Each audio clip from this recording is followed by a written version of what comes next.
What's going on, Giants fans? Welcome back to another episode of G Nation live stream edition. And can you guys hear me first and foremost before we have another episode like the last time?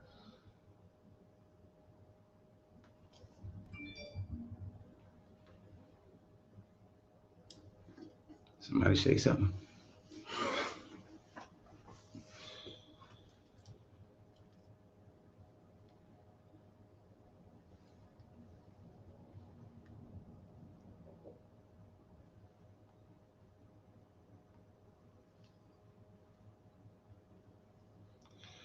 All right, give me 1 second, guys.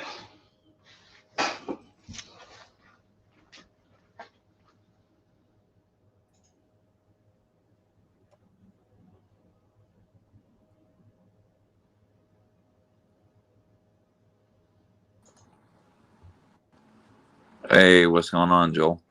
Hey, Rick. Not How you much. doing? All right, can you hear me? Yes, Yeah, sir. we're live. Okay, well, last time I did this, nobody could hear me I for hear like good Chris. 2 minutes or so. Yeah, it's all good. We're learning, Yeah. trying to figure out this new modern technology. It's kind of hard for us old guys. Still trying to get this. Oh, what a good game, huh? It's close, game? yeah. They just went Thursday down, night scored, the kicker missed the field goal, so it's only 7-6 instead of a tie ball game. BMC hurt hamstring. Yeah, I All saw right. that. So It's always hurt.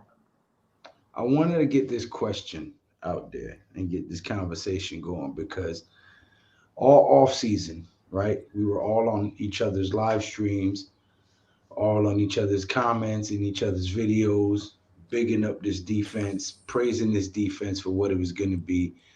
Now, I for one am proud of Patrick Graham coming out today and owning that whatever he did to change from last year's defense to this year's defense was on him and that he was going to rectify it. I was glad to hear it. I was glad that he owned it. But I have faith in Patrick Graham's defense. I believe if anybody can turn it around, it's him. He showed it last year when we was 1-7. Yes. He Yep. turned his defense around and had them playing in the top 10 in just half a season. Mhm. So we've all seen that he can do it. My question to the panel and to whoever's viewing and whoever would like to view it later and comment, do you guys think that we can still turn it around and make a run at the playoffs this year? The offense showed us a spark last week, and our problem has been the defense the first 2 weeks. So what do you guys think?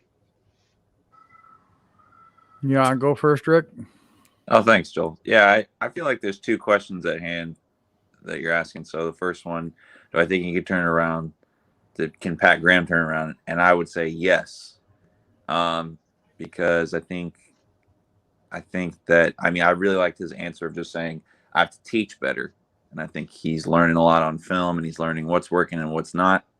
So I do think he can turn it around. And there's quite a few new personnel on the team on the defensive side. So I think he'll turn around. The second question is, do I think we can make the playoffs? I think that depends on more external factors too. And to answer, I'm not sure. I want to see how the other NFC East teams do this week. And I think it's going to come down to timing as well, how fast we can turn it around, and also how the other teams in our division are doing. So those are my 2 cents on that. I to be honest with you, Lou, I don't know what to think. We've been bad for so long. We had a lot of hope going into this season. We all liked the draft. We've liked the picks. We liked the one thing that concerned us really about the whole team was the offensive line. And to come out the last 2 games we did is the worst thing that could absolutely happen to this team. I mean, we got embarrassed week 1. week 2, our offense looked out, but we lost a key player who might be done. Prayer out to Nick Gates. Yeah, I Nick hope Gates. he can make it back. The guy has been nothing but a warrior. You know, if you want a life lesson, you want somebody to follow, that's a guy to follow. He did it the right way, never complained, did what he had to do to get on the team, played every position to become relevant to this team, He and was became a undrafted, wasn't he? captain. Yes, he was. He got hurt his first year and he thought he was going to get caught. Like Victor Cruz. Right.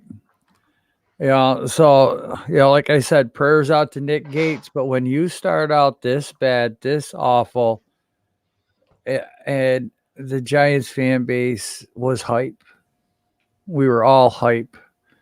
We wanted victories. We're tired of losing. The players have got to be tired of losing. I've said it before. I'll say it again. When you're bad, you expect bad things to happen. And then that just seems to keep coming around. We cannot learn how to win a game. It's either the offense does great or the defense does great. We cannot click on all cylinders for both games. One saves the other, one loses because of the other. However, the games go. We watched it all last year, and all we want to do is right now is just be above 500 and play relevant football in December. That's what we're all looking for. That's what we were hoping for. That's what they were wishing for. Yeah, I kind of swung for the fences. All right, said playoffs because anything can happen in the playoffs. You get hot at the And I right still time. believe it. You know, again, any team can be any other team on any given day. That's why they play the game. And it was kind of nice to relive those days of, wow, we made the playoffs. I mean, there was times when Eli got us into the playoffs. We were 12-4 and lost week 1 after a bye. So that's why I mean anybody can beat anybody, and it's why they play the game. But it was so nice to have those days. We come out of a dominant season, we look good, and yeah, we lose in round 1, but I mean, my God, it's been so long since we've had a playoff appearance, a real one. I mean, I'm sorry, I don't think a 2016 is a playoff. We just got smoked. I mean, that wasn't a loss. That was just a beatdown. And everything just went off the deep end. Matt had a great stream last night. I loved how he went off on the divisions and everything. I loved your input on all 4 teams in the division. What up, Matt? I don't know what to think, Lou. I feel like I'm sitting here rambling, but I'm bringing up points that I feel are valid as a fan. How can I look at this defense that we had so much faith in last year? Now look at the garbage they're putting out on the field. That's not all on Because Patrick Graham. it was the same thing last year. We started 1-7. And look, let me remind you that this has shades of the '07 Giants. Now remember, we started out 0-2, and then we had a division game in Washington that was a must win at week 3. Now here we stand with a must win on week 3. And if you remember them first 2 games, we gave up like 800 yards. Yeah, and 800 points. And like 45 points or something like that in the first 2 weeks. And then all of a sudden we played that game in Washington, and Antonio Pierce and them guys came alive. So I mean, if anybody can do it, it's Patrick Graham. Let's not forget he was on that team. He was under defensive coordinator Spagnuolo with the '07 Giants. Patrick Graham was a coach on that team. He was a linebacker coach. Right. So, I mean, if anybody can pull it out of there, you know what? I think it's Patrick Graham. And historically, it's the Giants. I mean, the last 2 Super Bowls that we went to, we started 0-2. And then we went on like a 5 or 6 game winning streak, then lost like 3 in a row. And everybody was talking about fire Coughlin and can Eli. And then all of a sudden, here we go. Yeah. But here's another point about the defense this year. I think last year, a lot of us had a gripe about 1, the pass rush. We needed a dominant edge rusher, and 2, the cornerback 2 was just a revolving door. I feel like a lot of us haven't really complained about the personnel so much as the scheme. And I think it's easier to change a scheme, especially early in the season, than to be deficient with personnel. So Well, I'm he not changed the scheme. That's what's different. We were running a right. predominantly 3-4 base last season, and this season we've started in the 4-3. Right. But I think it's much, I mean, just it's much easier Well, to just change a scheme than to say, I don't know, to make a crazy trade well, for, let's say, an edge rusher. So, let's go back to what Lou was saying about Spagnuolo and that team in 2007 that gave up 800 yards and 80 points in the first 2 games. Spagnuolo came out after the second week and told the players, if you buy into the scheme, it will happen. It's going to work, but you have to buy into it. So do you think that the players aren't buying into what Graham's putting out there right now, or is he not teaching? No, I think he's buying in. I think the biggest hindrance was not having the ones out there in preseason. I think that that's what has everybody still moving like they got cement in their shoes and a little confused as to what's going on the field. Because that's what it looks like. It looks like the defense doesn't know what's going on out there, right? When you see these guys getting these big chunk plays on us on a blown coverage or a poor coverage, it looks like the defense doesn't know what's going on. And they attacked the hell out of James Bradbury last Thursday. And to his credit, when the game was on the line, he stepped up, he picked that ball off, and he put us in a position to win that game. So regardless, they targeted him 6 times, and there was like 6 big catches that he gave up. But when the game was on the line, he was clutch. And that's what you want to see. And in the post interviews, you saw Logan Ryan defending him. You saw, the team defending the team. They're not pointing fingers. They're not throwing each other under the bus. So that shows us that they're cohesive. They're buying in. It's just taking a little longer than we expected because they didn't play in the preseason. He was so worried about soft tissue I can't buy injuries. into that, Lou. I You can't don't buy have into to. that because I'll show you Sunday. Well, here's the thing. Okay, let's look about this. We went to Cleveland and practiced our ones against their ones. We went to New England. We practiced our ones against their ones. They had reps. They had time because we all heard day one of New England. Mac Jones tore the defense apart for the New York Giants. That was in all the papers. That was in the headlines of everything in New England. The offense, but not in the preseason. Now remember, but we still had that. They still had those reps. Not for 60 minutes. They didn't. The ones were not out there. At least in the preseason, they'll play a few series, right? In the first quarter, right? Yeah. And then the next game they'll play a little more, and third game they'll play a little more, and then by the but that's when they had 4. Game, right? So everything has changed. They had a totally different offseason because Joe Judge was worried about soft tissue damage and injuries and stuff, which we thought was a good thing at the time. Right, but he kind of pussyfooted around hurting people and stuff like that, and it kind of hindered us as far as gelling as a team. But I tell you what, you don't have to be a believer.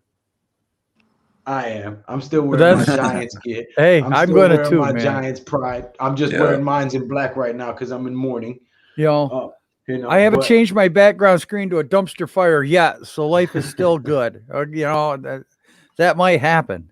No, I mean seriously, if our defense comes out here, because listen, Atlanta Falcons are not a defensive team. Right? No, they're not. They're not known for being a defensive team. Now they are known for scoring, right? Yes. They got Kyle Pitts over there. They got Matty Ice. They got Calvin Ridley, I think, right? So I mean, these guys can score. So if we come out there and we keep them to 7-10 points and walk out of there with a W. I'm convinced that that's a great starting point. It's a big if. 7-10 is not that much with that much offensive firepower.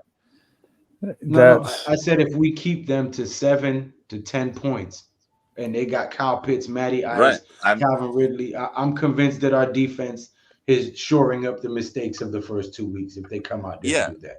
I just think, I'm saying I don't see that as realistic, but I totally agree with you that if we did that, then I think that would definitely boost the confidence level of a lot of Giants fans. Listen, the defense still owes me 2 more takeaways because I predicted 3 takeaways in that Redskins game, and James Bradbury gave me one, but we didn't get the other two. So they still Well, owe me two. I want they're my kind two. of the Falcons are struggling to run the ball. That's Yeah, So so they're gonna throw, which yeah. means we yeah, should be able to get two more picks. yep. I swear they put Blake Martinez on another tight end, bro. I may go No, crazy. listen, Well, they cannot put Jabril Peppers or Blake Martinez on Yes. Kyle Pitts. If they, I tell you right Well, now, I want to see either don't Rodarius Williams out there, Darnay Holmes. It better be a cornerback or a safety. I Don't said put They- McKinney. Xavier I McKinney. say McKinney can go on. if they put Tay Crowder on another running back, I'm going to go down there and I'm going to hang somebody. But Oh we my talk God. about Kadarius. We're upset with Kadarius Toney not being involved. Well, Kyle Pitts for the number 4 pick he struggled the first 2 games. I know it's only 2 games, but He has got open though. He has got open, so they don't target him.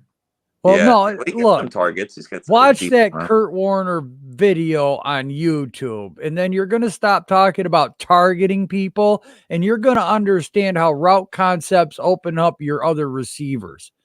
If one guy doesn't run it right, if he doesn't push the edge to get the safety to drop down and cover him, or if he's not running it right up the sideline and he's getting pushed out of bounds, okay, if I can push you out of bounds, then I've done my job as a corner. All right, so you watch these guys run their routes, and it's garbage, hot garbage. Watch it. The way we run our routes? The way that the Giants routes are run. Watch that Kurt Warner video. Finally, somebody came out. I didn't have access to the film. There's no way I can divest that because I wasn't a receiver, but I could see what was happening and I could see what was wrong, but there was just no proof of it. So you guys go watch that. Then you're going to understand more why a wide receiver needs to read a defense, why a receiver needs to know if he's the hot route or not. Why a receiver has to run a route a certain way so that he draws down coverage, so that he opens up coverage, so that he opens up a corner of the field. I can go out and target somebody 30 friggin' times, but if they're only having a half a second to 1 second of separation, it's hot garbage. It's not going to work. Well, I'm telling you. Back to the conversation we was having on the phone before the live stream, you and Yes. I, where with the Kadarius Toney incident. Everybody's all mad. Why aren't they using Kadarius Toney? I want to see more Kadarius Toney. Well, Kadarius Toney wasn't on the field for mini camp, training camp, and he wasn't picking up the playbook. Okay, it wasn't coming easy to him. He was having trouble grasping the plays. So why would you want to put somebody out there who might run the route the wrong way, and under pressure, Daniel Jones might not have anybody to throw the ball to, and he's supposed to be here and he's not, and it gets picked off for a pick 6. Why would you want to put the team in that position when we're already struggling?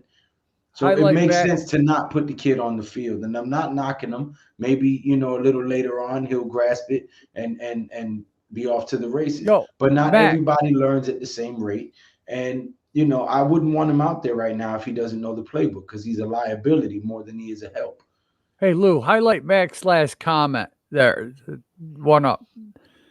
Mac, he's like, I watched that Kurt Warner, and I'd love to have you jump on here, even if it's for 5 minutes, if you can, and discuss what you saw there and now what you're thinking about the round concepts and what's going on with this offense. Instance, I would love to hear it. Toney would not know how to read the defense, right, when they come up to the line and know where the zone is, where the holes in the zone are, for instance, because he doesn't know the playbook. And if he can't read the defense and know that they're lining up in the cover 2 or in the cover 3 or Tampa 2, right, or single high, he's not going to know where the holes in the zone are for him to get open and sit there for Daniel Jones to find him. So don't put him out there if he doesn't know the playbook. He doesn't know where the holes in the zones are in the defense. He's going to be a liability. When you can put somebody out there who knows the route concepts, who knows the defense, who knows where he's going to be open and where there's going to be available potential plays. And I think that's what's going on with Pitts, is he's having the same issues. Yeah, it's probably tough for a lot of rookies. That's right. Chemistry takes time, and that time is supposed to be made in the preseason and OTAs. And with the way that we handled ours this offseason, it might not have been conducive to us getting off to a fast start. But Yeah. historically, we're not a fast starting team anyway. We usually come out, 1-1, 0-2. I mean, that's who we are. But we pick it up later on. But that was with Eli. So we have to see if Daniel Jones has that dog in him, that comeback, that 8 comeback victories in the season type of dog. Well, and another thing that really hurts the Giants right now is a lot of people see like how a quarterback can make a team or a player can make a team. A first round draft pick can be an impact player.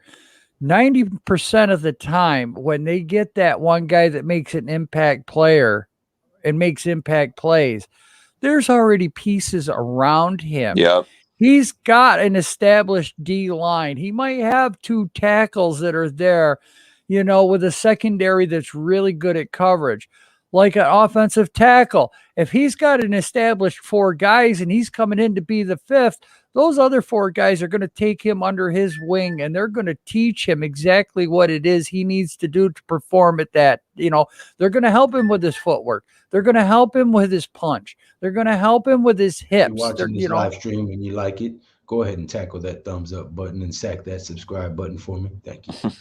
Yeah, we'd appreciate it. But that's what I mean though, because let's look at the quarterbacks right now. I'll turn my camera on for this real quick. Let's look at the quarterbacks that got drafted last year. All right, so who was number 1?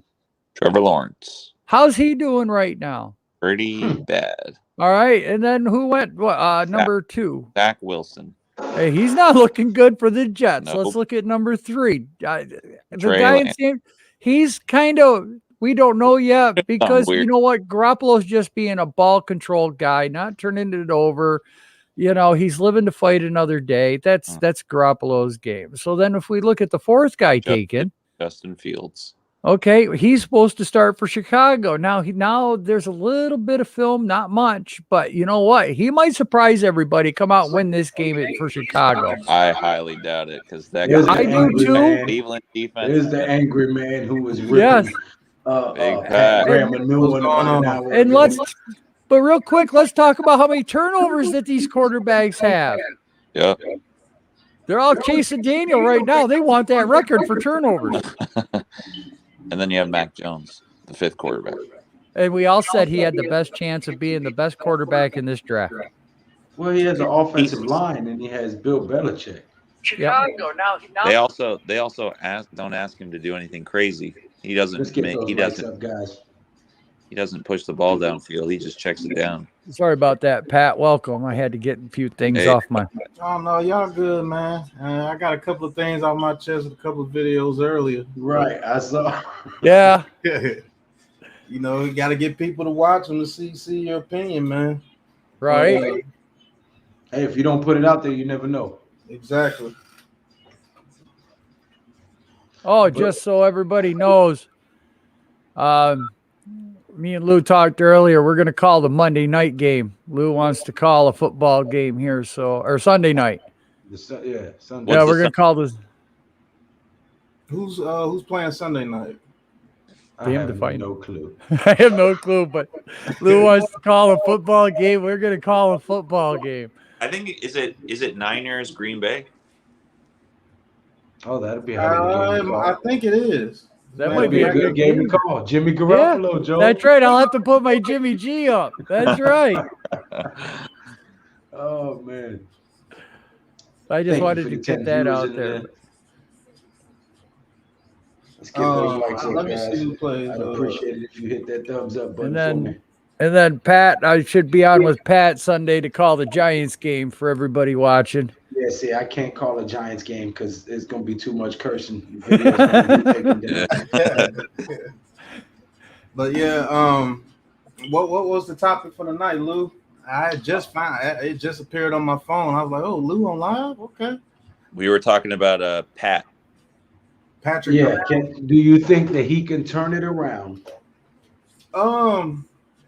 I say the only way he can turn around, I'll tell you guys is the days of us being a top 5 defense are gone.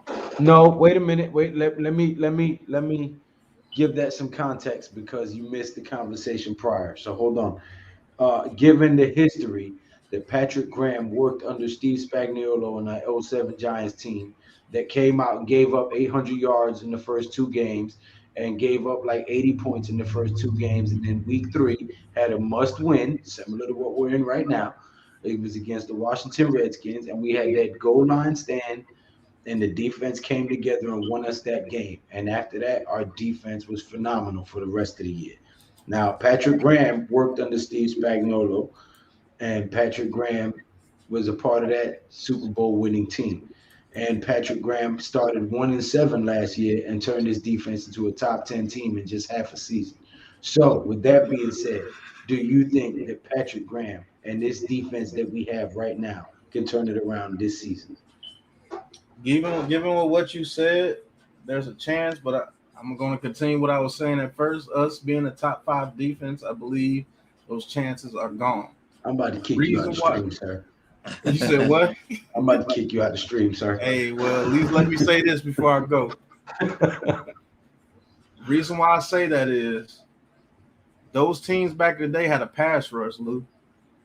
That team that Patrick Graham was part of with Steve Spagnuolo had a pass rush. Yeah, but this is a young team, and Azeez Ojulari is starting to show signs of life. Okay, he's had a sack in each game, and if he can pick it up by week 4, week 5, and turn that into like a 9-10 sack season, then the defenses that the teams that we play will have to game plan for him, and they won't be able to double team Leonard Williams like they've been doing, and then we might be able to get a pass rush going.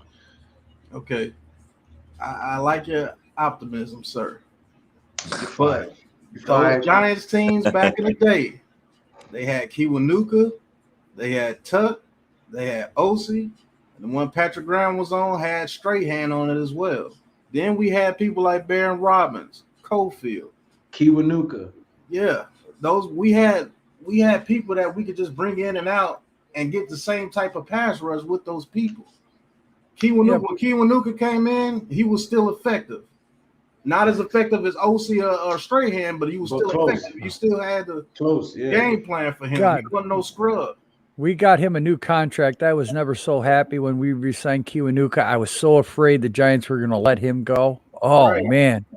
So the interior and the exterior of our defensive line is playing bad. And he went from edge to linebacker. Mm-hmm. I can see if Leonard Williams was playing like Leonard Williams of last year, that would give me a lot of hope. But he's not double teaming him now because of last year. Okay. So if we don't have nobody else creating pressure, then they'll continue to double team him. We have to have somebody creating constant pressure. So that makes it even worse. Showing good signs. That makes it even worse. So our outside linebackers are that bad to where they can't get any pressure. Wow. Your defensive end is getting double teamed. That means both our edges are getting Jimenez is trash. I'm sorry. Carter's not living up. And Carter is not a beast neither. So we need Raymond Johnson to become the other outside linebacker. Quincy Roche, where are you at? And Quincy Roche, who I like him a lot, but he came in last minute, so he doesn't know the scheme. He doesn't know, he needs some time to learn the scheme and get communication down with Blake and them guys. But I think that he will be an impact player by like week 5. And if you can get him and Azeez Ojulari creating a pass rush, then they can't double team Leo so freely. Because they have to chip. I just want to bring back the Kadarius Toney talks we've been having when we're talking about these rookies. I agree that Ojulari's got a pass rush, but I really haven't seen him much in the run game. So if he's not two-dimensional, stop the run and rush the passer. Well, see, that's Danny Shelton's job, because us getting rid of Dalvin Tomlinson, that's what Dalvin Tomlinson did best. Yeah, but if Ojulari can't set the edge and he doesn't know how to set the edge, that's going to be a problem. Well, he knows how to set the edge. It's just he was a lot stronger in college than the guys he was going up against. Now he's going up against some men with some experience, and he's going to have to refine his technique to make up for him not being stronger than them. So it might be week 8, week 9. I don't know. I think week 6 might be putting a little bit too much pressure on him. I mean, I'm trying to hold in my enthusiasm on these rookies, and I love all your optimism. But, I'm looking at a team I'm right keeping now. all these receipts. What's today's date? Yeah. I'm keeping all the receipts. Hey, Joe, Pat, all of y'all. Boy, y'all gonna have to turn y'all jerseys in. Boy, y'all so disrespectful. What's What so have you done for me what's so lately as heaven? There's nothing disrespectful. I just don't. Those teams back in the day, we had defensive line talent galore. In 07, we didn't know it until they got into it. But 11, you know what we had right at the defensive line. What do you know? Do we know anybody on our defensive line, linebackers included, that you know that's a stud, that you know that's going to get back there to that quarterback eventually? Do you know? Be honest. Do you know anybody on that line? That's where I'm coming from.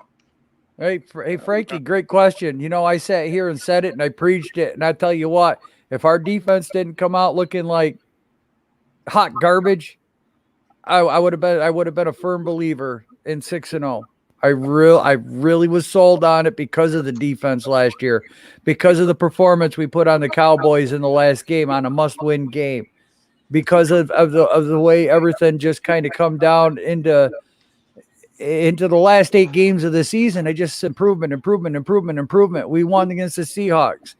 All right. And then it was like improvement, but we lost. But then we needed to beat Dallas to get a chance for the Eagles to beat Washington and go into the playoffs. And that's where a lot of my hype was. I'm not the only one that really had a lot of hype for Pert starting at right tackle, which he's going to probably be playing inside now. He's going to be guard, yeah. Right. Okay. But everybody in this fan base wanted Pert as right tackle.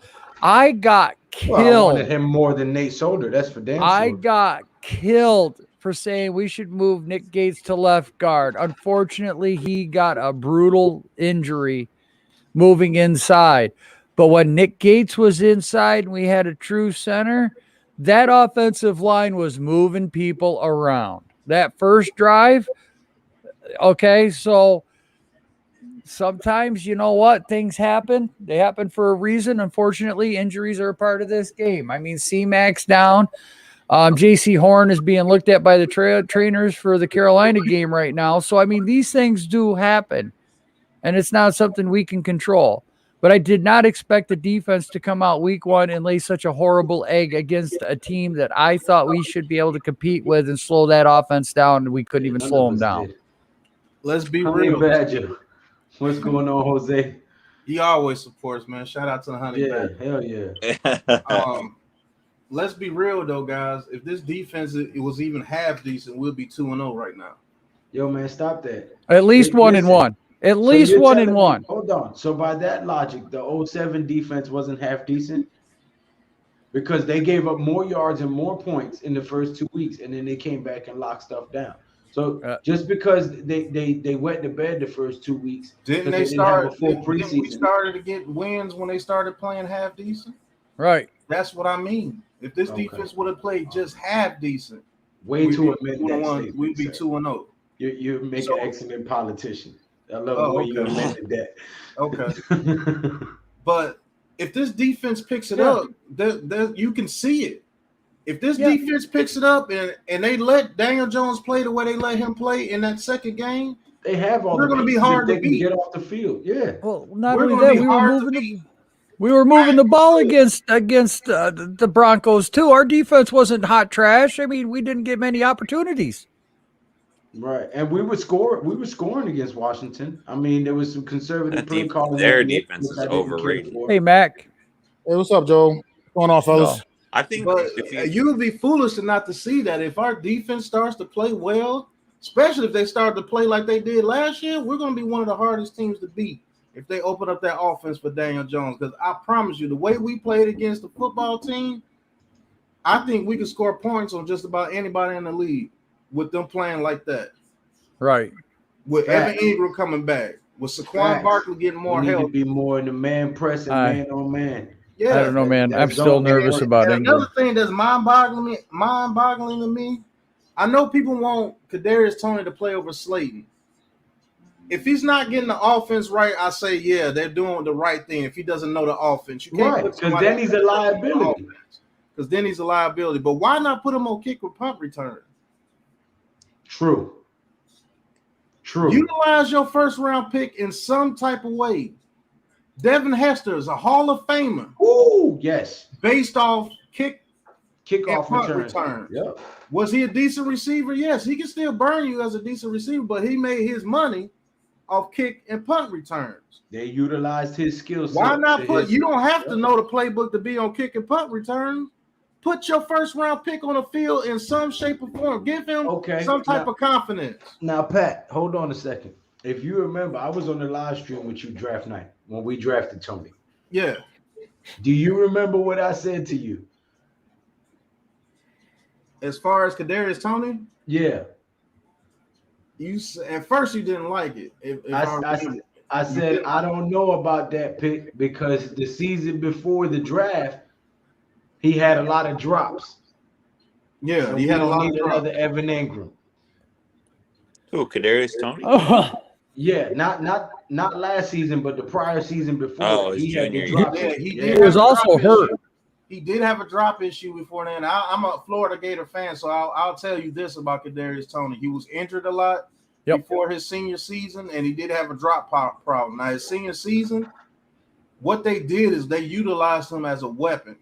He is not a traditional receiver, folks. If you believe he can just go out there and route somebody up, not like that. You have to use him as a weapon in the slot, out the backfield. He's a gimmick guy because he was a quarterback in high school. Then he started out as a running back for a year, right? And then he went to receiver. So, but that goes to coaching. That's what goes back to falls back on coaching. If you know you have a guy like that, you got to figure out a way to use him the way he's going to be effective in your offense. Well, like other teams, they figure out ways to get their playmakers involved. They figure out what, like I said on my stream last night. I don't like to compare teams to Kansas City because that's just kind of a special kind of team. But either way, when teams go in there against that squad, they know Kelsey's getting the ball. They know Tyreek Hill's getting the ball, but they still can't stop it because Kansas City's coaches find ways to still make them be able to get those guys open and have those guys still create and make plays. I'll give you a couple of reasons why they're able to do that. I said it in one of the videos. It comes with consistency. When Patrick Mahomes and them, they developed that consistency with Kelsey and Tyreek Hill. So what that allows them to do is you're watching film on Kansas City about how they usually run their offense, and they're able to install one little wrinkle into their playbook every week. And so they're able to run certain things that you're not prepared for every week because you got to focus on Mahomes, Kelsey, and Tyreek Hill, what they do with that offense from the get-go. So when they're able to put in wrinkles in every week that you haven't seen before, that allows them to get an easy touchdown here and there on a drive because you've never seen that before. You've never seen Tyreek Hill come from this position and the Kelsey do that. And it's like, okay, what the hell? Now we got to guard that too. We're not consistent enough. We can't add wrinkles to our plays because the plays that we do run don't work. And so adding a wrinkle to something that doesn't work doesn't make any sense. So everybody knows what's coming. But now that you open up that playbook, let's see if Daniel Jones can put about 3 or 4 games like that in a row and watch how easy it is for our offense on that field when we can add things that people are not coming and not knowing. You can add something with Kadarius Toney and it'll work. People think I'm crazy for this opinion, but I feel like if Evan Ingram gets back on that field this week, that's clutch for the Giants offense, man. It's clutch. Oh my God, I'll be the one that catches the ball. Yeah. I mean, it's just not even beyond that though. Just his presence on the field is just another person a defense has to account for. Yeah, it's just going to open up. Just going to help account for. It's going to help. You know what I mean? Open things up for other players, man. Yeah. And here's another thing I got about the offense as well with Kadarius Toney. If you remember when Tyreek Hill first came to the league, he wasn't doing what he was doing right now. He was a kicker. You know what they was using Tyreek Hill for? They was using him as a running back.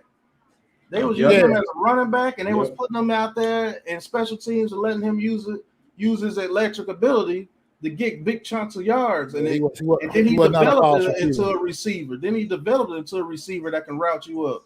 We're gonna have to go with Kadarius Toney in that same type way. We're gonna have to put him on the field. I'm telling you, the kick return and punt return. You know how hard he's gonna go on kick return and punt return because he knows he's not gonna get on that field offensively until he gets it with the playbook and everything. He's gonna go hard on kick return and punt returns and make plays. Get that man on the field, give him some confidence, and maybe he'll come back to practice and want to run traditional routes and run and learn the playbook more because he's getting on the field. Let him get there on the field. Don't just bring him in on a play where everybody knows you're going to run a gadget play. He's going to get hit every time. Bring him in on some bubble screens. Let him run some quick slants in the middle. Let him run an option route in the middle of the field and put Shepard on the outside sometimes. Let him do that. Give him confidence. You're not giving him confidence. He did that during Washington. He was running more. He ran traditional routes, maybe not a ton, but he was out there running traditional routes. So, well, while we're talking about all this route running and everything, I suggested for people to watch a Kurt Warner video, and Mac went and watched it, and he put a comment in here, and I really want to know what you think after watching that Kurt Warner video and route running and everything now. Yeah, enlighten us, Mac. Yeah. I mean, it was definitely eye-opening. It showed a lot of the Giants' issues on offense, man. It really exposed a lot of the Giants' issues. And they're not all Garrett's, but a lot of them were Garrett's. And it just comes with the route. Like his like they said, his route combinations are just prehistoric, basically, man. Like they're outdated. He needs to. Yeah, but he's not teaching the running the wide receivers to run straight and then do a sharp. He's showing on the film how they're bowing, how they're actually adding yards to their route. Like they'll start out here and then they go out like this instead of running inside and then crossing over, bringing this top safety down so that it opens up this part of the field. So that's how Slayton got wide open. And boom. And it opened up how it's like also like he broke down how like there's so much of the field Jason Garrett does not use. Like you leave so much of the field just like we're just not like the whole middle of the field is just nobody's there. We're not running routes to the middle of the field. We're not just it's just so much of the field we're not using. And then Daniel Jones, a lot of criticism he had about for Daniel Jones on there was he needs to lead his receivers better and give his receivers a better chance to make plays after the catch. You know what I mean? And that's been his biggest weakness, as they said, throwing the football. He throws a lot of catches in kind of tight to their like really tight, so he doesn't like give him a chance to like go run under the ball, catch the ball. Yeah, like right. So, like the pass to Booker out the backfield. He does do that. He does tend to do that. He did that miraculous half turnaround catch. Yeah.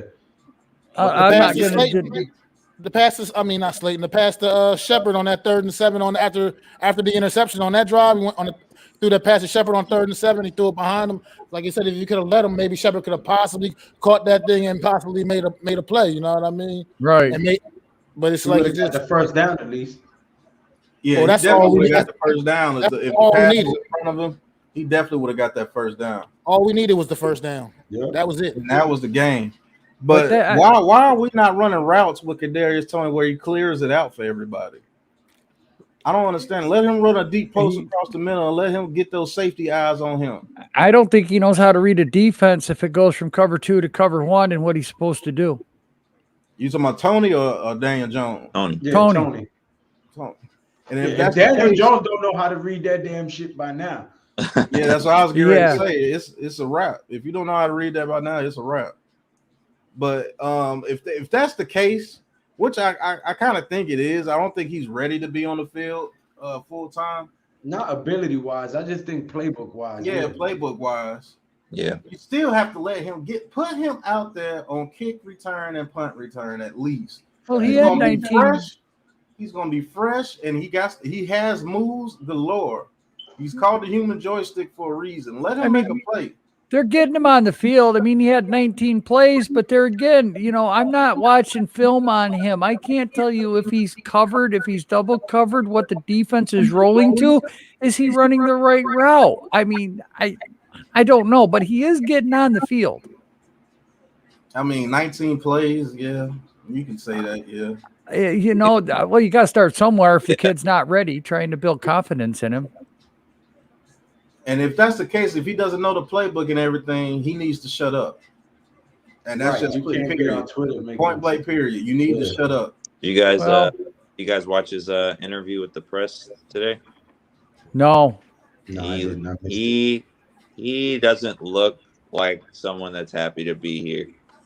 I was gonna ask that. I'm glad you brought that up because I was gonna ask the panel that was like, do you guys think maybe he didn't want to get drafted here?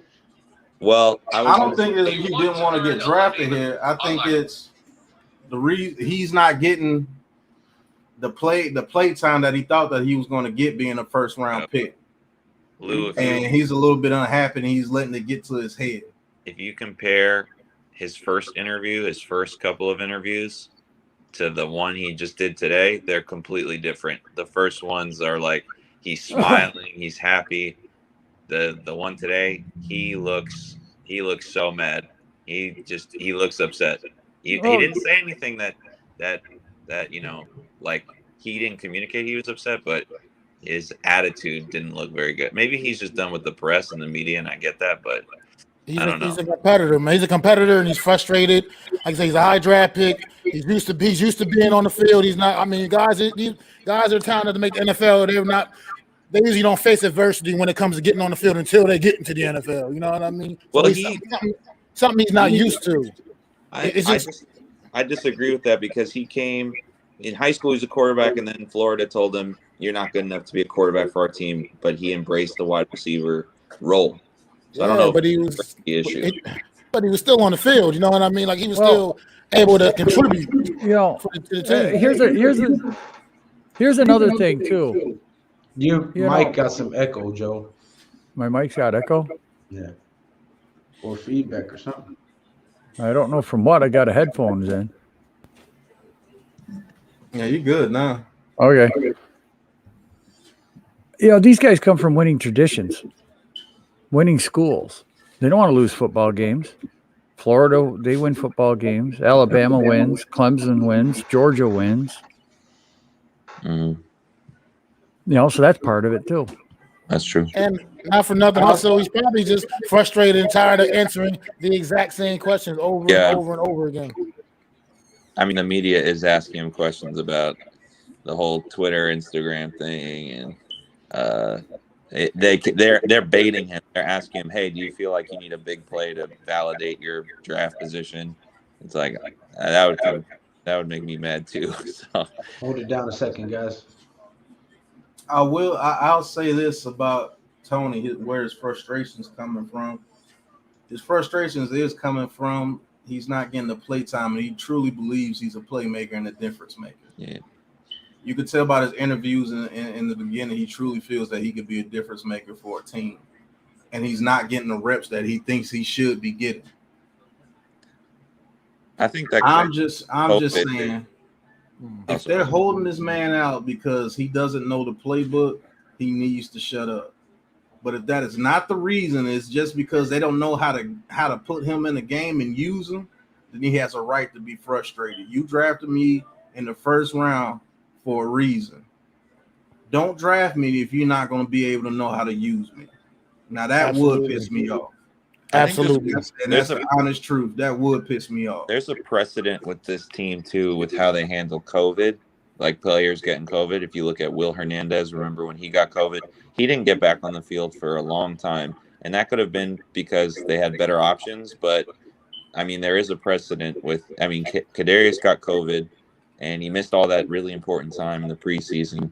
And maybe they are just inching him back, and they don't want to rush it. And he's been on the injury list, too. He was on the injury list, I think, today for his ankle.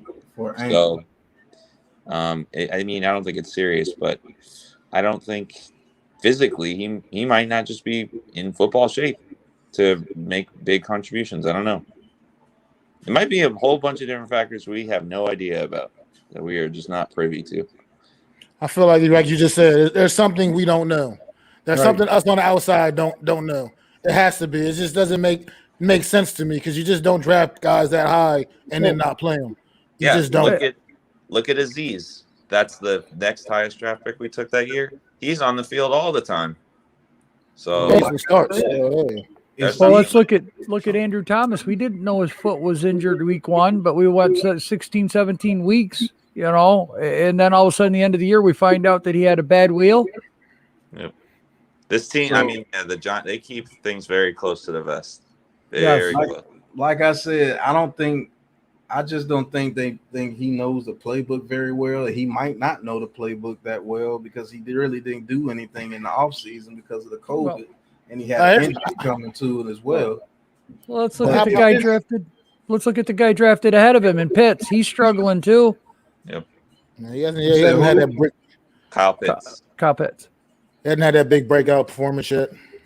Right. His first game was terrible. I think he had like 8 targets. He only caught like 3 or 4 of them. It was not good. You talking about Kyle Pitts? Pitts. Yeah, he hasn't broke. Hey, if we don't get it together, his breakout game could be this weekend. He did have one nice catch. He had one nice catch last week. One nice one. But he big game. But that was about it. You can tell the talent's there. You can tell he's a dog. That ball. Yeah. Well, let's look at the top wide receivers that were drafted. I mean, how many are really balling out?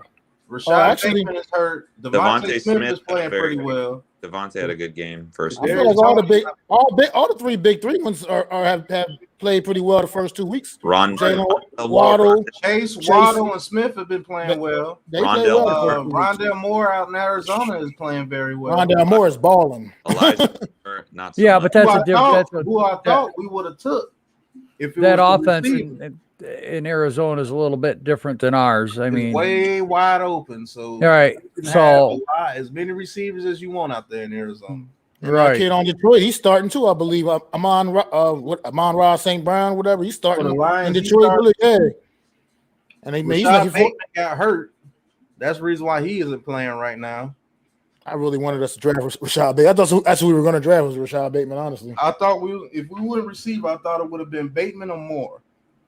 I think Rondell Moore would have been excellent in this offense. Yeah, I didn't really have Moore going in the first round though. Felt like he had a pretty much had like a second, third round grade on him. But I mean, everyone, there might be one guy. I mean, that's the way the draft rolls. You got a 50% chance of a guy being a superstar or a starter as a first round pick. It's 50-50. I mean, imagine this though. I put this out a couple streams ago. Imagine this: first round pick. We take Kwity Paye, second round. I saw that. Could you even imagine all that? Everything Pat said about the pass rush, I think we're having a very different conversation. Pass rush would have been solidified, baby. Well, I don't know about that because I'm still not seeing any twist. I'm not seeing any stunts. I'm not seeing anything to confuse the offensive line blocking schemes. I'm just not seeing it until that starts happening and you can confuse that offensive line to open up and create holes for your blitz to get home. I'm sorry, everyone's just rushing straight ahead. That's all I see every freaking play. That's all I see. Every freaking play. That's all I see. We just going bull rush straight ahead like we just some dogs. I didn't see a run blitz. I didn't see a double A gap. I didn't see none of that. But I believe if you guys are seeing, no offense to you guys, if you guys are seeing this, then I have to believe Patrick Graham's seeing it too. And I believe he'll try to make some corrections. You know who's really seeing it? The opposition. That's who's really seeing it. They're not seeing anybody in their face. So Wales, I am definitely not giving up on Kadarius Toney. There's no way I'm giving up on him. I got to give him 3 years. I mean, I gave Ingram 4, and I know people want him to come back, but I'll tell you what, I'm going to be one nervous guy sitting here watching a football game when the ball goes his way. Because if he starts getting turnovers again and they go against Daniel Jones, I'm going to just lose it. I think it's too early for us to say anything, really. I mean, it's so early in the year. I think tired of losing, just like everybody else. You know, we sit here, talk. We think we're going to do good, and then lay a big freaking egg, and then have to listen to our rival sit there and chirp in our ears that week. You know, I'm just tired of it. I think they really don't have too much to cheer about either, though. I'm just going to be honest with you. Yeah, a win is a win. Well, I think Dallas is going to be Dallas. I'm going to tell you, I heard a great point. I forgot who said it on a broadcast, but Micah Parsons, I don't think teams have really truly game planned for him yet. And when they do, I think I don't think he's going to be able to handle it. because he's just running around free. He's a rookie. He's just like kind of like a rookie quarterback. You don't know. Sort of like how people are going against Chase Young this year. They're starting to lock him down. Yep. I think teams are going to be like, we really got a game plan for him. And who are they? I think Chase Young needs to work on his craft just a little bit more. I believe he's relying too much on talent right about now. People in Washington on Twitter are killing him. They are killing him. But if he works on his craft a little bit more, because he's a phenomenal athlete. It was real easy for him in Ohio State. If you watched him at Ohio State, it was super easy for him. It was like he was just a man amongst boys. But now, these offensive linemen are pretty damn strong too. Yep. Yeah, because that was the game that I questioned Chase Young is when they played Ohio State, and he was just one-on-one with the right tackle, and he couldn't really get to the quarterback. I mean, he was there, but he wasn't there. He was like a step and a half behind the quarterback getting rid of the ball. He was just. There were also tackles who had very successful games against him in college, and one of the tackles is the one everybody wanted us to draft. Rashawn Slater, yeah. Didn't Thomas actually whooped him? Thomas whooped him. Yeah. The thing is, with Chase Young is, like I said, I think he's just relying too much on talent right now, and he has to work. He has to put in the work. He has to put in the hand movement and everything, because just because you're fast or strong, those offensive linemen are strong as hell, man. I'm telling you. Yeah. I went against one just to be having fun doing interviews, and I was just trying to pass for him. When I say, man, it felt like I hit a brick wall. So I know. And this guy wasn't even in the pros, so I know those people in the pros are something serious. Get those big meat hooks on your shoulders. Man. You ain't going anywhere. Billy Price, our center in the combine, he tore his pec doing bench presses. You know how much weight you have to be lifting on a bar to tear your pec? He's benching hundreds of pounds. So you're right. They are crazy. You realize how strong your pectoral muscle is? Right. Yeah, absolutely. But that's another thing. Just real quick, Rick, I said we ought to move Matt Pert into guard, and everybody killed me on that too. Do you think he's too slender to play guard?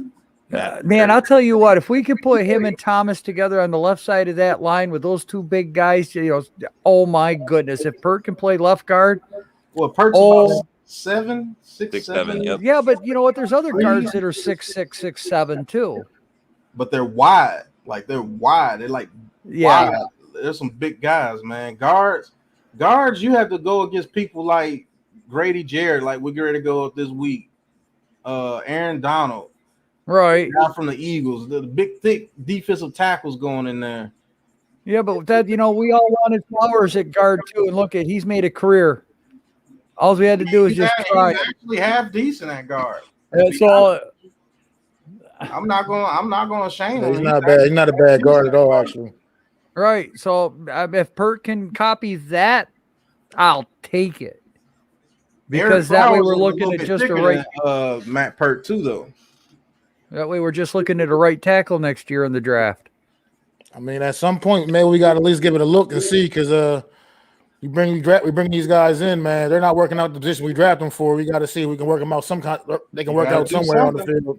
You got to do something, because we wait. Let's be real. We put draft capital into the offensive line. We have. Because what it's worth, it's only been a couple of years with Pert, but the light bulb doesn't seem to be coming on. You know what I mean? At the tackle spot. 1 year full. Like 1 full year. Well, yeah. So and the light bulb don't necessarily seem to be coming on. So. Yeah. You can go back to 2015. We've been drafting offensive linemen. Yeah, this is only a second year. So unless you draft in the top 5, one of those studs that came out, a lot of these guys don't pan out. But a lot of these guys, it takes about 2 to 3 years to get it going. And yeah, but I'm with Joe. I want to see what he does at guard, because if he turns out to be decent at guard, our offensive line could be pretty damn good going forward. I mean, his length could create a mismatch in there, honestly, for what it's worth, because he's pretty tall guy playing guard, and he has like the good reach, you know what I mean, with the arm length. So that could actually be an advantage in there playing guard, getting his hands on those guys, you know what I mean, a a lot quicker, getting more extension, pushing them out. Well, Might actually. That might actually work out. As long as he has good strength, he'll be okay. He doesn't have to worry about getting beat on the outside when he plays interior. Yeah. Yeah, so and that's his weakness. Is getting beat outside. Those speed guys kill him, man. I will say this: there are some speed guys at defensive tackle too. If he gets at guard, if he's playing inside a guard, you got to figure he'll still be dealing with people like Aaron Donald when we play the Rams and stuff like that. I get that, but at the same time, yeah, but it's easier for the center to come and give him an assistance than it is for being the tackle and have the guard swing out or the running back chip or the tight end chip. Yeah. And that's like Wales. He's like, what do you think of Billy Price last week? I'll tell you the goddamn truth. I'd like to see what Sakura can do. I'm not sold on Price. I think Price is weak at the attack, at the point of attack. I think he gets pushed around too easy. I mean, it was only his first game. That was a good. And it was on short notice. He wasn't like he didn't start the week out knowing he was going to be necessarily. Yep. Having be playing center, starting center for that game. They kind of made a decision during the week of practice to switch Nick Gates in the guard and put him in. So, but that's his natural position. He's played center his whole life, so he should be prepared to play center. No, I mean that's not. I'm just saying he wasn't necessarily prepared to start that particular game on that short week. You know what I mean? It was. And I think he played over. Yeah, I think he overall didn't play that horrible. There's a saying that actually goes to life. If you stay ready, you don't have to get ready. Well, I believe in that. When you are a professional football athlete, you have to know that any given moment of time you could be playing, even if you're a backup, because it's like a car crash on every play. Somebody could get hurt. I absolutely agree with that. Play. If I'm making $1.5 million to $2 million a year to play center and I'm a backup, I'm make sure, damn sure, I'm ready to play at any time. I agree with you. Much. I just feel like it wasn't. I just don't feel like it was that bad of a showing. I don't think he was that terrible. I thought it was. I'm not saying that he's terrible, but you can see at the point of attack, he gets bullied quite often. Well, he was going against a really stout D line too. Yeah. I mean, for nothing, he was also going against a stout D line. It wasn't like he was going against the Atlanta Falcons D line. No, it gets worse. He plays against Grady Jarrett this week for the Falcons. That's probably the second best defensive tackle in the league. Well, yeah, I mean that is the best player on their defense. Melatonin, we appreciate that. It says you guys are the truth. We're just trying not to sugarcoat it and tell you what we see and what really needs to happen. Yeah, that's what we do. That's what we do here. This group of guys here, we are true fans. We're not fair weather fans, but we tell you the truth as well. We're not going to sell you a dream. Right. I'm not going to sell you a dream. I'm not. Win or lose, we're here. Somebody to do that to me. I promise to keep it all the way real, all the way 100 every time, man.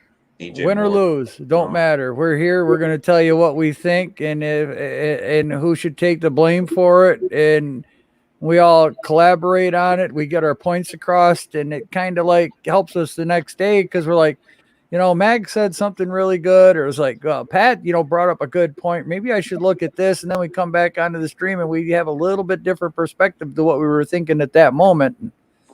And we just bounce it off each other, we just. And I got something I want to bounce off you guys while we're here. Oh, yeah. What do y'all think about Raymond Johnson III and Quincy Roche playing a little bit more? I don't know if Raymond Johnson is still on the practice squad. They haven't brought him up yet. But I know that guy has a motor that none of them other guys are showing right now. And if he gets in there, he's going to play his heart out. He's an undrafted free agent. And the whole preseason, he played his heart out. He never stopped. He never stopped running that motor. Honestly, right now, the way I feel about that is I want anybody that wants to come in and make a damn play, come in and do so. Jaden. What's up? Come in and do so. That's what I want. I'm at this point, if the guys ain't getting it done, I don't care where they were drafted at. I don't care what we're paying them. If they're not getting the job done, and we got some other guys that can get the job done, then bring them in and let's see what they got, man. Because at this point, that pass rush is a joke to me. It's a joke. Lorenzo Carter, man. I'm like I said, I'm done with that kid. Oh, he's done. I'm done. Sorry to say, he's done. But Quincy Roche in the preseason. So what Lorenzo Carter, I believe we're using him wrong as well. We're running him like he's a number one pass rusher on the team, and that's just not the fact. That's just not true. I think he's a guy that if you want to blitz, you blitz him from the middle.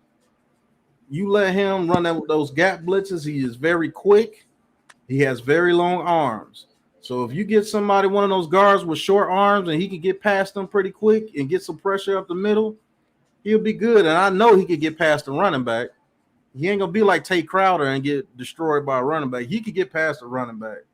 But going against a left tackle consistently or a top right tackle consistently, it's just not going to happen with Lorenzo Carter. We're using him. Well, I'm all Lorenzo. Go ahead, Joel. I'm all for getting those guys on the field, but who are you not going to have during game day to get those two guys on the team? All right, injuries happen, guys go down, and then you're going to rely on these two rookies. All right, now we're complaining we don't have a pass rush right now, and throwing somebody to the wolves like that.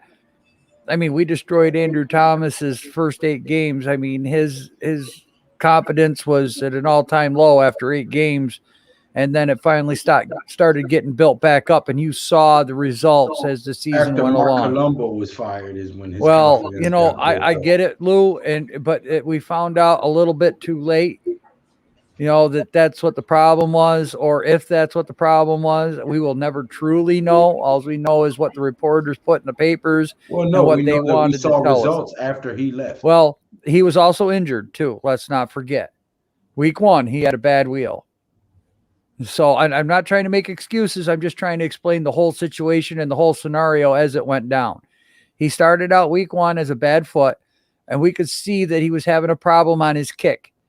You know, he was having a hard time getting to the outside. And then, you know, he's going against the best pass rushers the NFL had to offer the first 5 games.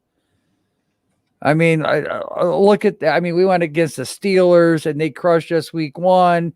You know, and then he's hearing from the press how they're saying he's a bust, and they're saying that how the other 3 tackles are like just so much better, but I'm not seeing that this year. It's awful funny how the press won't report that one. You know, so, you know, who are you going to get to, you know, you got maybe one at a time, see what they got, and then start getting them in together week 9, week 10, week 11, see what the record is. But, you know, I get it. We're blaming Judge and we're all frustrated, but now this is just Judge's second year. It's his second draft. We're still in rebuild mode, and I know we want results, and I know some contracts are coming too close to, you know, we have to sign these guys or let them walk. And we're all just really frustrated with what's going on right now. But it's hard to sit here and say we still need patience after 10 years of starting out 0-2. Well, yeah, it's been bad. It's been bad. We all know it's been bad. I mean, but at the end of the day, we know that the coaching staff that we have in place right now turned it around last year. So we know that it can be done again. The question is, are we going to continue to run this bogus ass 4-3 defense that we started the year out with, or are we going to go back to that 3-4 base now that we do have a Dory Jackson, you know, and Xavier McKinney and Logan Ryan and James Bradbury and Jabril Peppers? Them guys should be flying around the backfield, catching everything that's thrown or deflecting it at the very least. So, I mean, we need to get back to that 3-4, let the linebackers blitz and let the secondary cover so that we can get some sacks. Because, I mean, this 4-3 base that we're running since we started is not looking good. We're blitzing. We're just not getting there. If you're not getting there, you're going to get burned every time against the blitz. That's what I'm saying. So instead of those plays where we're sending we're sending Tate Crowder in there to try to blitz, why don't we put Carter right there and let somebody else rush the passer from the outside? Because I believe Carter is better suited to rush from the inside when it comes to blitzes. I think he can get there.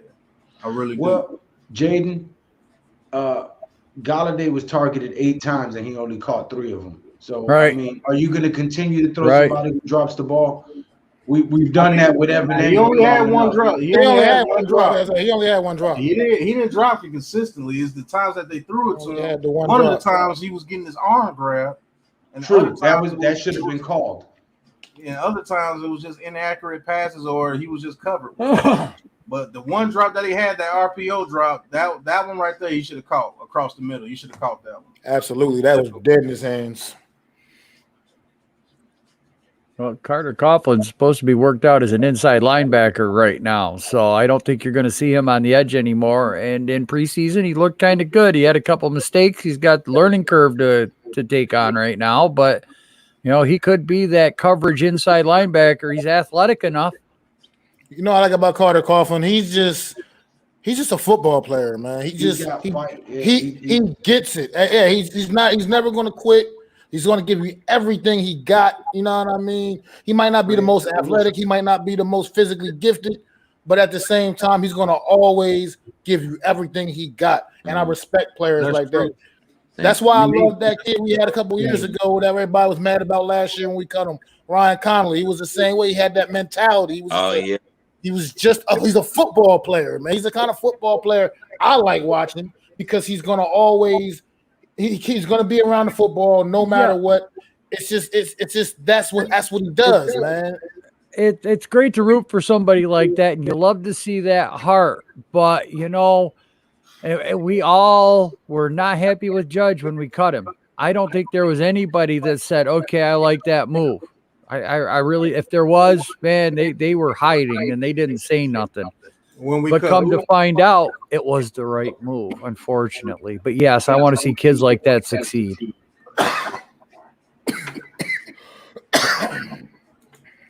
When we cut who, Joe?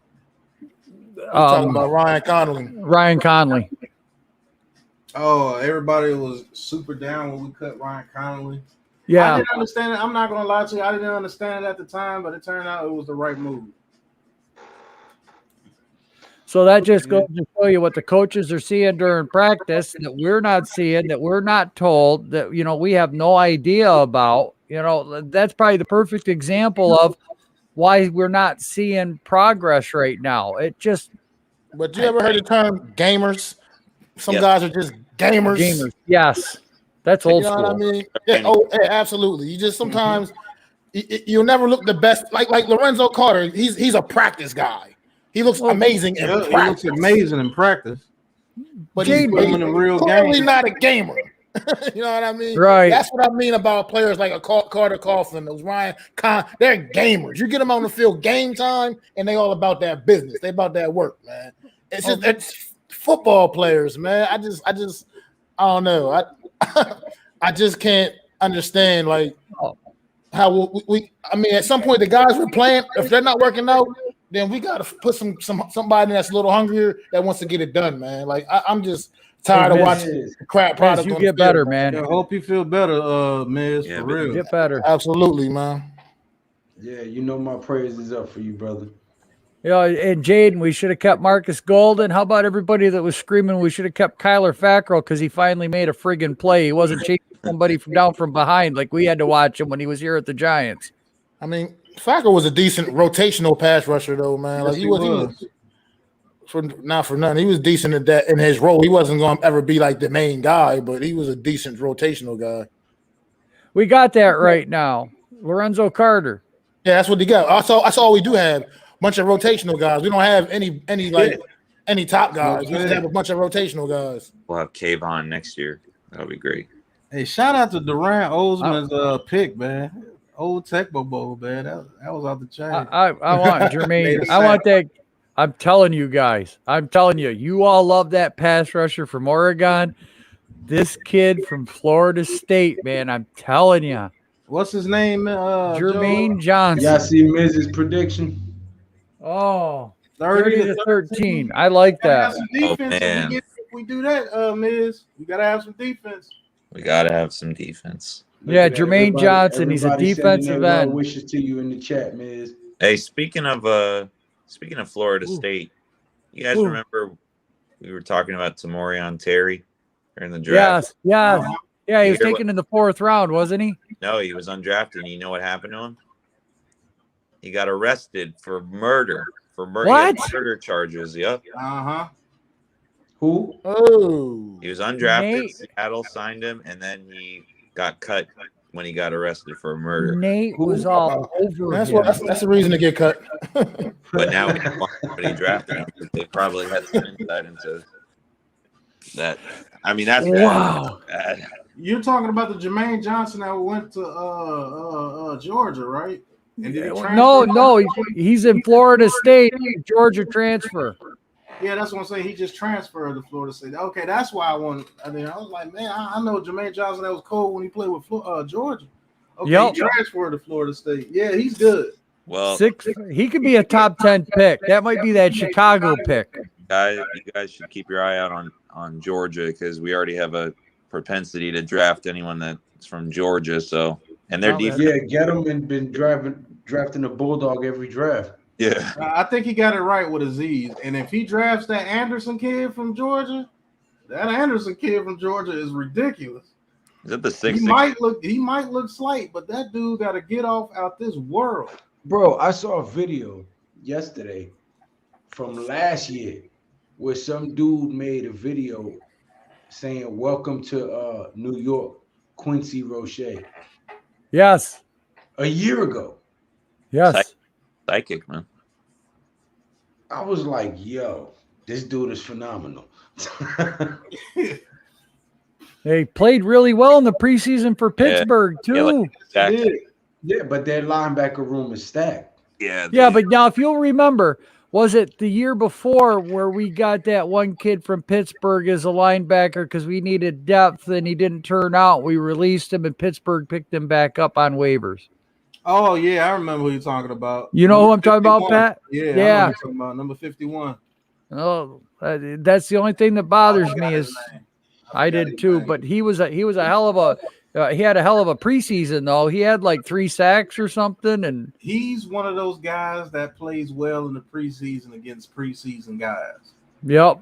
But if you try to translate it to top tier talent, I can't remember his name. I can't remember his name either, but I remember his number. It was 51. But I would like to see what Quincy Roche. I say let's get a defensive line this week to see what they can prove. But if they go out there and lay another egg like they have the first 2 weeks, it's gonna be something's got to give. Because I'm telling you now, we're gonna get beat if we don't get any pressure on Matt Ryan. For real. Unless this offense puts up 34 to 35 points, we're gonna get beat. Yeah, I mean, here's a. Oh, sorry. Go ahead, Joel. No, go ahead, Rick. No, you go because my question's silly. Well, so is mine, actually. I was just going to say, I was wishing there was a Jets fan or two in here tonight so I could get their feelings on Sam Darnold because he's not looking bad tonight. Yeah, and sometimes you just need to change the scenery. Wow. You just need more hurt right now. You just need a team around you, period. You need like an organization that's actually going to try to build you up instead of the Jets. The Jets were like, he's going to be 3-0. I have no clue what the Jets were doing, man. No clue what the Jets were doing. They wasted all 3 years with him, man. Wow. Totally wasted all 3 years with him. He looks like a competent quarterback. When he was with the Jets, he looked absolutely atrocious. But now he's not like a decent starting quarterback. He's not seeing ghosts right now. I'll tell you this. He's doing a great drive right now. There's 6 minutes in the fourth quarter. Did a play action. That's in the Saints. Oh, what a touch. Oh, he just missed him.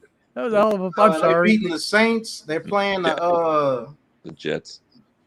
They're beating the Saints and Texans, right? Yeah, they're playing the Texans, and the Texans their defense is not playing bad. The Texans, their defense is pretty nice. They're putting up a fight.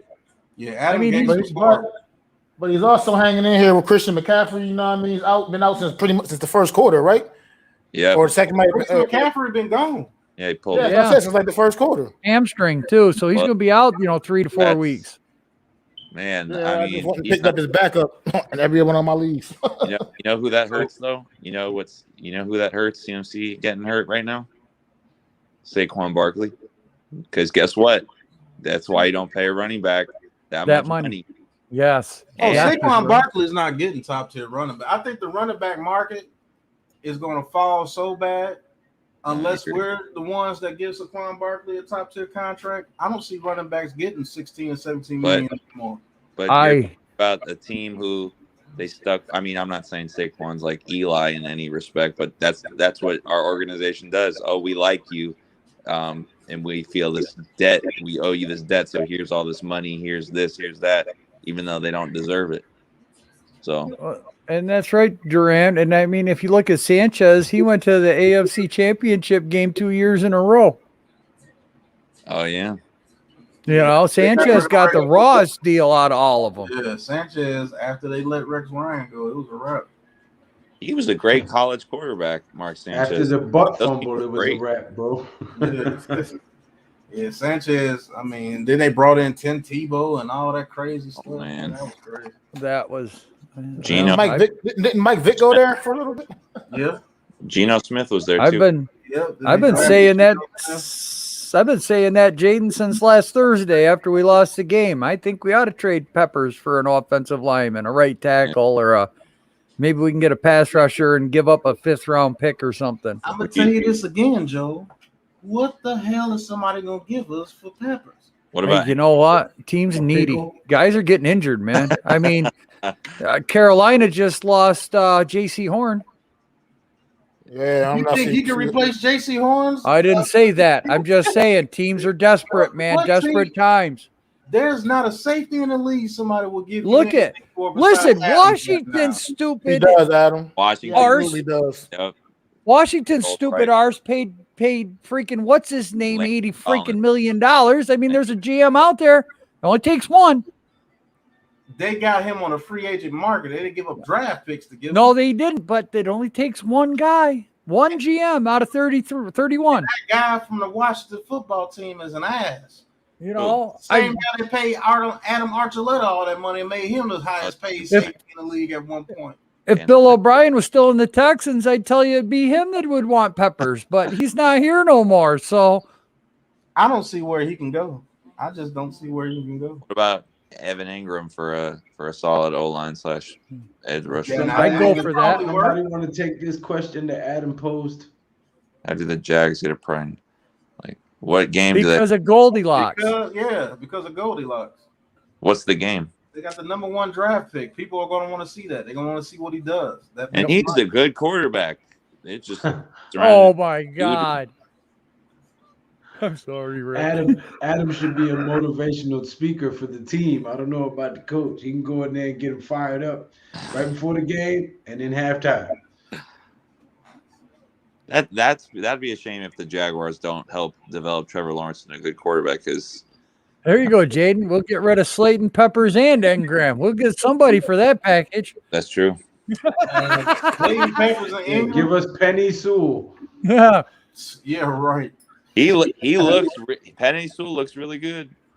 Man, we could probably trade Peppers to the Bears to get old man Peters. Penny Sewell hasn't given up a sack yet. Penny Sewell hasn't given up a sack. And he went up against the 49ers. And I mean, Wales Goldilocks. Yeah, that's what I call him. I can't help it.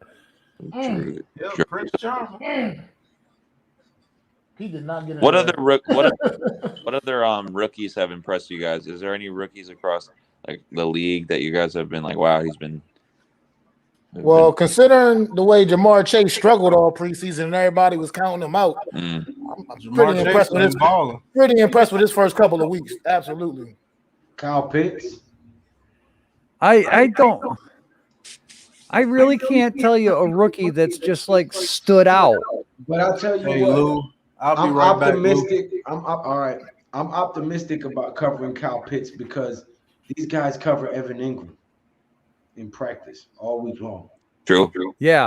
Let's do an Allen Iverson rant right now. Practice? Really? Practice? We're going to talk about practice? This is practice we're talking about here. Practice? Sorry. I love that rant. I love that rant when Iverson went off on that. I'm still Aziz. Now listen, to Jaden the champ. Aziz has a sack in each game out of his first 2 games, but he's got to be better at setting the edge. He has got to be better at setting the edge, and I think me and Joe were talking about that earlier in the stream. Yeah, I don't know where I got the echo from. Is it me? I think it's fine. Rick's kind of echoing a little bit too every once in a while. Hello. Is that echo? But for some reason, I got TV's it. on in the background or something.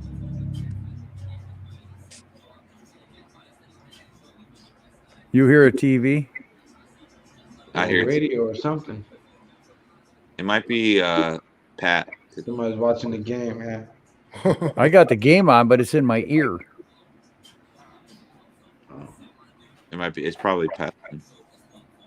But you only got one headphone in and one dangling? Yep. You got one dangling? There, now they're both in. I think what is happening is Pat left the TV on because everyone's accounted for with their sound. So here, Rick, I'll mute Kenny my on mic. Pitts? Ooh, I don't know. I'd rather have Logan Ryan. I don't know. I don't know. I feel like we still got to figure out what his like. We still haven't seen a ton from him because of the injury last year, you know. So I'm not that confident just because we haven't seen him play a ton.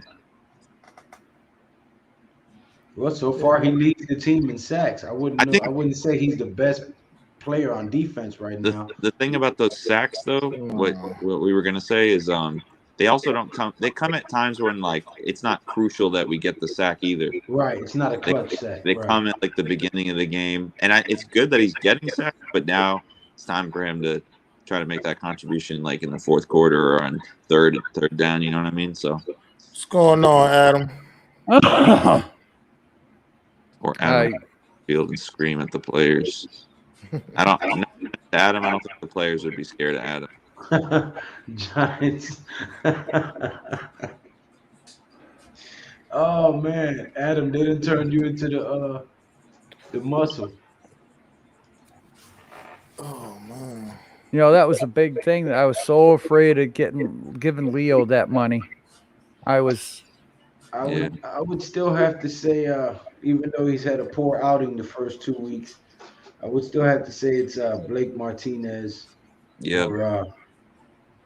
or Logan Ryan. That's been disappointing. Honestly, the best. Can I just be blunt about this? We don't have a best player on defense right now because ain't nobody playing good enough to be considered the best anything. You're right. To me, that's just real. Nobody should have the best in front of their name right now from what we've seen the first 2 weeks of this season, man. This is flat. I mean, for what it's worth, Aziz pops to him he's leading the team in sacks with 2 sacks. But let's face it, they was covered. They were covered sacks. It wasn't like he was just really bullied and got around the edge and made it happen real quick. Both his sacks were pretty much covered sacks. So we couldn't afford him. I agree with you, but we couldn't afford him. Yeah. So I don't know. Right now, I don't think we have a best anything on defense right now. They all collectively as a unit need to step up. No, I was answering that question, but with that statement where he said we should have kept Dalvin Tomlinson. I agree, but we couldn't afford to pay him. Yeah, Wells, they are doubling Big Cat right now. They're putting 2 guys on him and chipping him, and he's just having a hard time because Dexter's getting doubled, and you got to figure Leo's getting doubled. So, and then why not? Zimenez and Carter, they can't win one-on-one battles. They can't win one-on-one battles. Exactly what I was looking for, Mac. That's straight up what's going on right now. They can double up the big guys in the middle because the guys on the outside can't win one-on-one battles. Well, I know they said he would have taken a pay cut, Jaden, but the problem is we're re-signing players and giving them bonuses so that their cap hit's not so much this year and next year. And we've only got like $2.5–3 million at the most. So we'd have to come up with another $5 million somewhere. And we already structured Martinez and Logan again for the second time. So now we're starting to backload contracts, and that's going to look like the Eagles. We structured Shepard too. Yep. So that he's the lone vet in the receiving room, and he was willing to take a pay cut. right.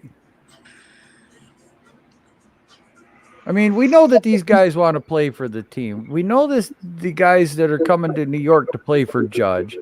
They believe that they can help turn this around and turn this into a winning franchise again. But, and I get it, Judge has a hard road in front of him. We've been bad for 10 years. The fan base is tired of losing. We want wins. We don't want anything else. And right now, we really don't care if they're sloppy wins or if they're perfect wins, if they're 1-point wins or if they're 40-point wins. That's all we want right now as a fan base. So Judge is really under a lot of pressure. And this fan base has not handled Gettleman well since they hired him day one. There's a lot of hate for that man to begin with. So when you've got all of this combining, it's like creating the perfect storm. And then when we come out, I don't want to hear that Judge is under a lot of pressure. Every coach in the NFL is under a lot of pressure. Their wives are under a lot of pressure. Their children are under a lot of pressure because they're away from home and they're spending more time with the players and you're right, Lou. But you know what? Film than they are with their family. Every coach, all 32 of them in the NFL, are under pressure. So he made a bunch of promises in his opening press conference. He made a bunch of promises at the Fan Fest, telling the fans that how appreciative the team was of them being out there, and he was going to get it right and put a product on the field. That was, it's time to pony up. Well, winning solves everything. Exactly. And Judge does not like to be a loser. He doesn't strike that type of personality to me. He's not going to just let little things go. And I think that's what we're all waiting to see is the little things to start happening. They need to happen this week, this Sunday. Instead of losing to Washington the way we did 29-31, I mean, how much of a loss would it have been 6-7?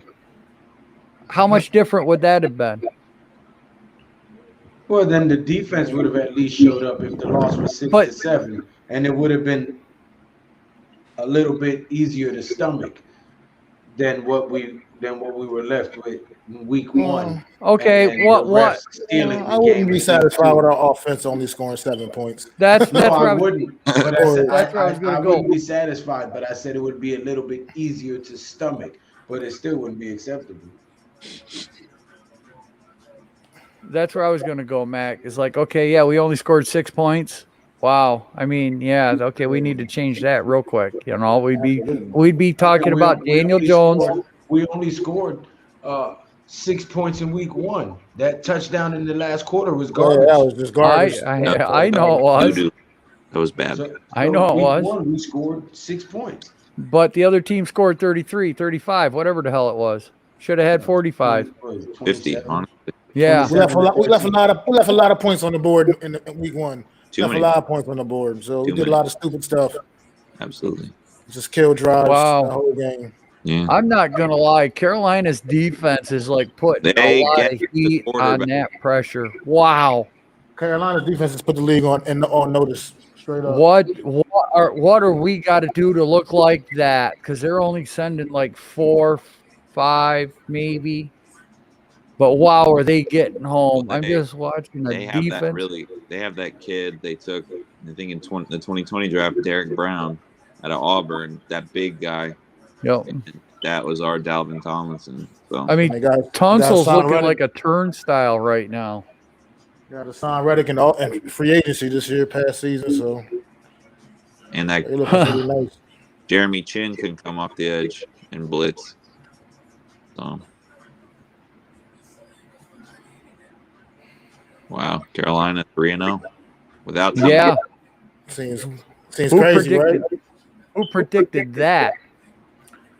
I know I did not.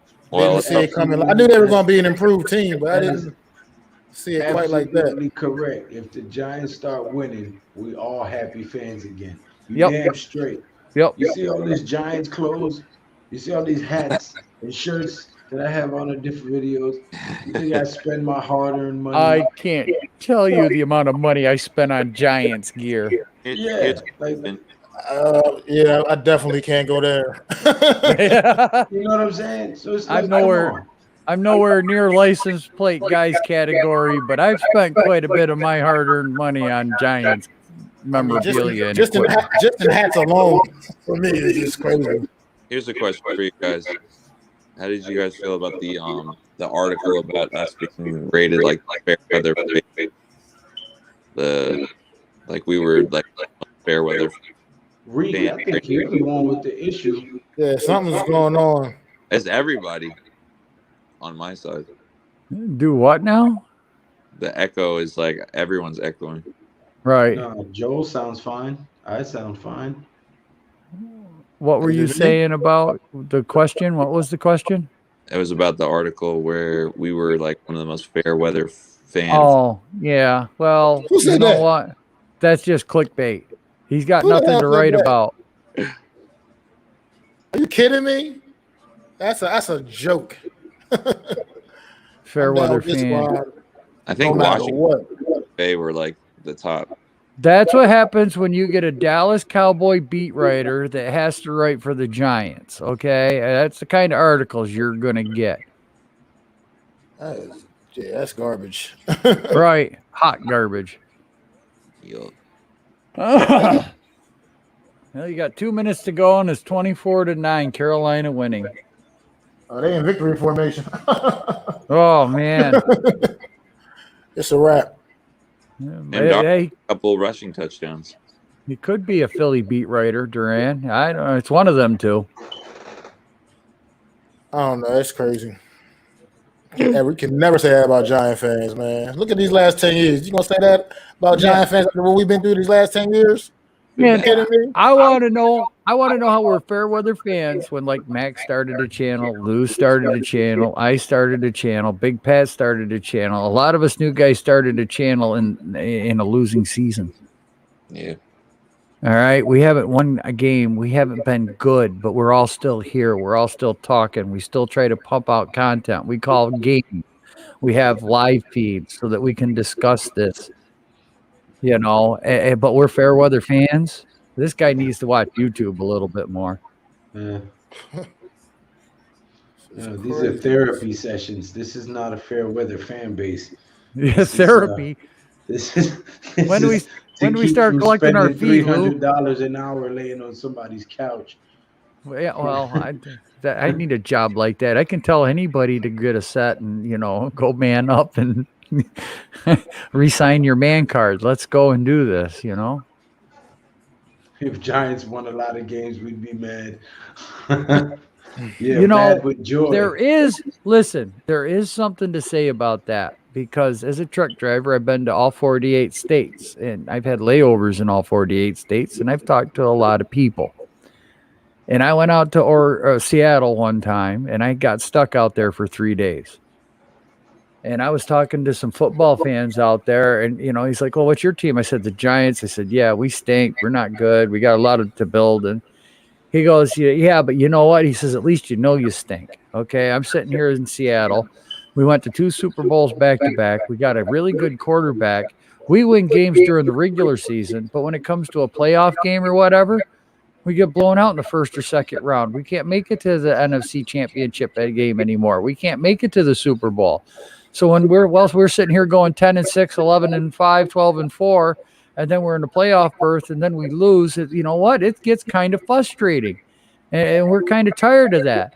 He says so basically we're both in the same boat. We want the championships, we want the rings, but we can't even get there because we lose in the playoffs.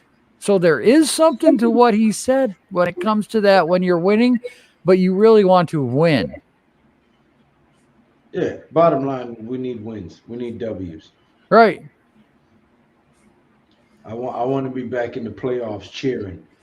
Yeah. I want to be back in Lambeau or wherever the hell the playoff games turn out to be, because they're different every year with home field advantage and this and that. But I want to be in those games. I want to be watching football with excitement in January. Damn right.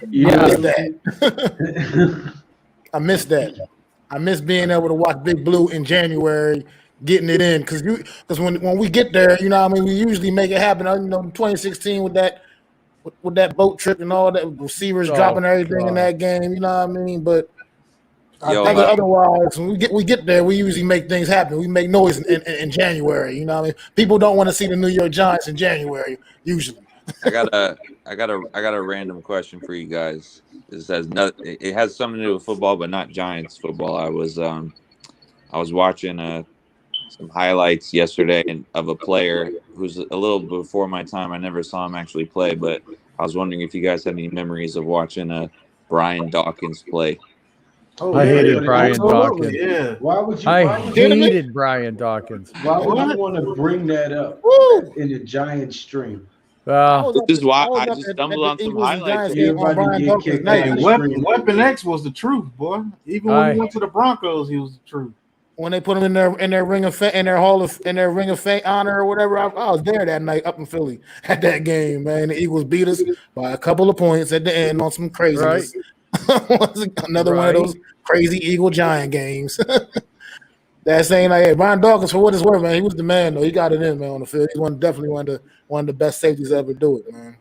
Westbrook, I hated Randall Cunningham. He was a good quarterback, but I hated him only because he was an Eagle. Yeah, elusive as hell. It was hard as hell to tackle Randall Cunningham. Oh man, that Carl Banks when he had him, I thought we won that game. I was cheering, and all of a sudden he bounced back up and threw a touchdown. Oh, I hated that.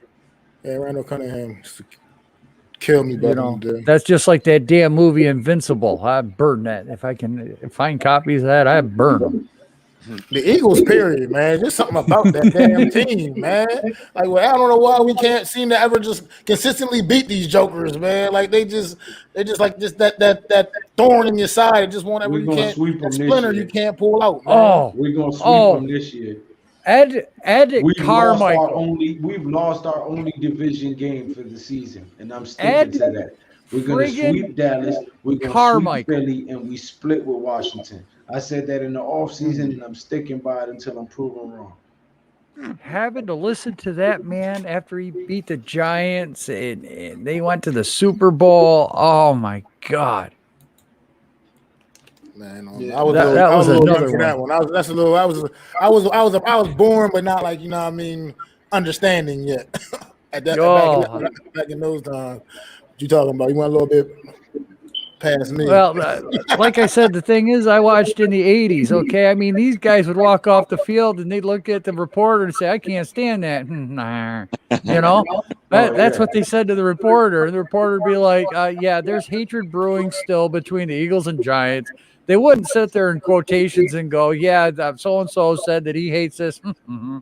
You know, but that's how it was. I mean, these guys weren't trading jerseys, they weren't signing autographs, they were buddy. No. They walk off that field. I'm gonna. You know, Lawrence Taylor's got some great clips on the sidelines if you ever want to hear somebody. And there's a lot better ones than let's go out there like a bunch of crazy dogs. There's a lot of really good ones. Hey, when I get back in there, I'm gonna rip your. But there was a bleep in there too. I think. The best one was him was when he hit. I forgot who he hit, but he was like, "Man, y'all gonna have to do better than this." He hit the quarterback. He sacked the quarterback. I think it was Jaworski, as a matter of fact. I remember, but that was funny. He was like, "Yeah, y'all gonna have to do better than this," because man, he killed Jaworski throughout his career. Him and Theismann. Unfortunately, he hit Theismann at the end of his career, but he was the first one to call for help for him, though. He knew he hurt him. And that was absolutely sick right there, man. That leg break. And that's why I feel bad for young Giants fans, because, I mean, we're sitting here talking about the heydays. We had our superstars. And most of the kids today, they know Eli Manning, and that's it. They've never had to do a rebuild with a quarterback. They've never had multiple coaches. It was Coughlin for a while. And then they saw McAdoo, and then they saw Shermer. And you know, the younger generation kind of like, what the hell is this? They're seeing chaos. They're seeing chaos. That's right. You know, and we're sitting here talking about the 80s, how we were bad like we were today. I mean, we went stretched through the 70s that was just god awful. You think the Browns were bad? 70s was the worst stretch in Giants history. Just the 70s. Yeah. It's terrible. You know, the Browns were superstars compared to our 70s teams. I mean, I can very vaguely remember 78, 79, 80. But boy, I'll tell you what, 81, I remember LT getting drafted and my father going, watch this guy. And that's what told me on the Giants. Adam is the Mad King from Game of Thrones, talking about bench them all. That's right. I mean, we have bench players playing prime roles on our defensive line. Yeah. We do. Let's just be honest. Zimenez would be a starter. What team was Zimenez and Carter start for? And being prime, starter. They wouldn't start for the Jags, bro. Jags got Josh Allen. They would not start for the Jags. The Texans. No. They're not good as that Blaylock guy out there in Texas. Texans out here balling a little bit on defense. For the Jets. But, you know, Durant and Osmond brings up a good point. Fossils were good year twos. But, I mean, that's where we went back and why we thought we were a good team, because we went from Parcells, and then we had Ray Handley. And then we had Dan Reeves, and then we went to Fossil. Okay, so we went from Coughlin to McAdoo to Shermer to Judge. And Judge kind of brought a little bit of that Fossil, Coughlin, Parcells type flavor to the team. You know, and that's what got us hyped up, because we saw it in history. We saw it happen before, and we're like, this is going to happen again. Yeah, but see, people are also forgetting. Listen, when Parcells got hired, he didn't win right away. Well, it took him a couple of years to turn it around. He became the head coach in the 81 season. They didn't win 83. until 87. Right, he was the defensive coordinator in 81. 81 to 82, 83, he became the head coach. Went 3-13. Right, they didn't win until 87. So, I mean, and Coughlin came in, what, 04? Yeah, Coughlin was 04 because that's when we got Eli. He didn't win until 07. So, I mean, you can't expect, no matter how tough and hard-nosed a coach is, you can't expect them to turn around and win the Super Bowl the first year. They showed signs of improvement last year. Improved the team, though. Right. They showed signs of improvement last year. They fought for him and they rallied for him. Now he's got to get it together, and they've got to fight for him and play better for him this year for him to keep his job. And then hopefully next year he can take us to the promised land. But I'm expecting at least a wild card run this year. That's gonna be tough, man. That's cool. Wild card this year is gonna be tough. The way right now, from if you're just basing it off of what we've seen for these first 2 weeks, there's no way in the world I can say that. Based off of what I've seen these first 2 weeks. Oh, I'm keeping all these receipts. I'm keeping all these receipts. I keep trying to tell everybody, if it wasn't for the defense just playing absolutely awful, we would be 2-0. So that should give you hope. I could see if we was getting blown out 31-0. We lost because of a missed call on a field goal at the end of the game. We really should be 1-1. But if the defense would have showed up, we would be 2-0. And that's just it, Pat. You know, I'm sitting back here as a Giants fan thinking that I got snowed and I had the wool pulled over my eyes. I bought into the hype. I embraced it. I enjoyed it. It was nice to be talking about hard-nosed, pound-the-ball football Giants coming back. And we're not seeing it. Not at all. I don't think this is a team that we could do power running. That's where I believe there's the mishap between Judge and the offense and the team in general. I think Joe Judge wants to be old school with this offense, and we just don't have the personnel to do that. We're going to have to spread people out and throw that ball this year. And give the ball to Saquon Barkley, and if he breaks one, he breaks one. But this is not a team where we had Brandon Jacobs and Lamar Bradshaw that were like super tough runners. We don't have that on this team. We have a team that we can air it out with anybody. If you open up the playbook, I think Dan John, I think we can air it out with the best of them. Yeah, but then Jose brings up a great point with his last comment. You know, the defense puts no pressure on the QB. Then we drop in passes, and then we're holding on the long run. Smack my head. I mean, we're an offsides penalty or a drop touchdown pass from being 1-1. But once again, some of that still does come down to the coaching, man. And you can't blame coaches when a receiver drops a wide. Well, no, I'm not talking about a drop pass. I'm talking about the discipline, just them being disciplined with the penalties and all that. That still comes down to you not having this team prepared to the point where they need to be, man. Like that's okay.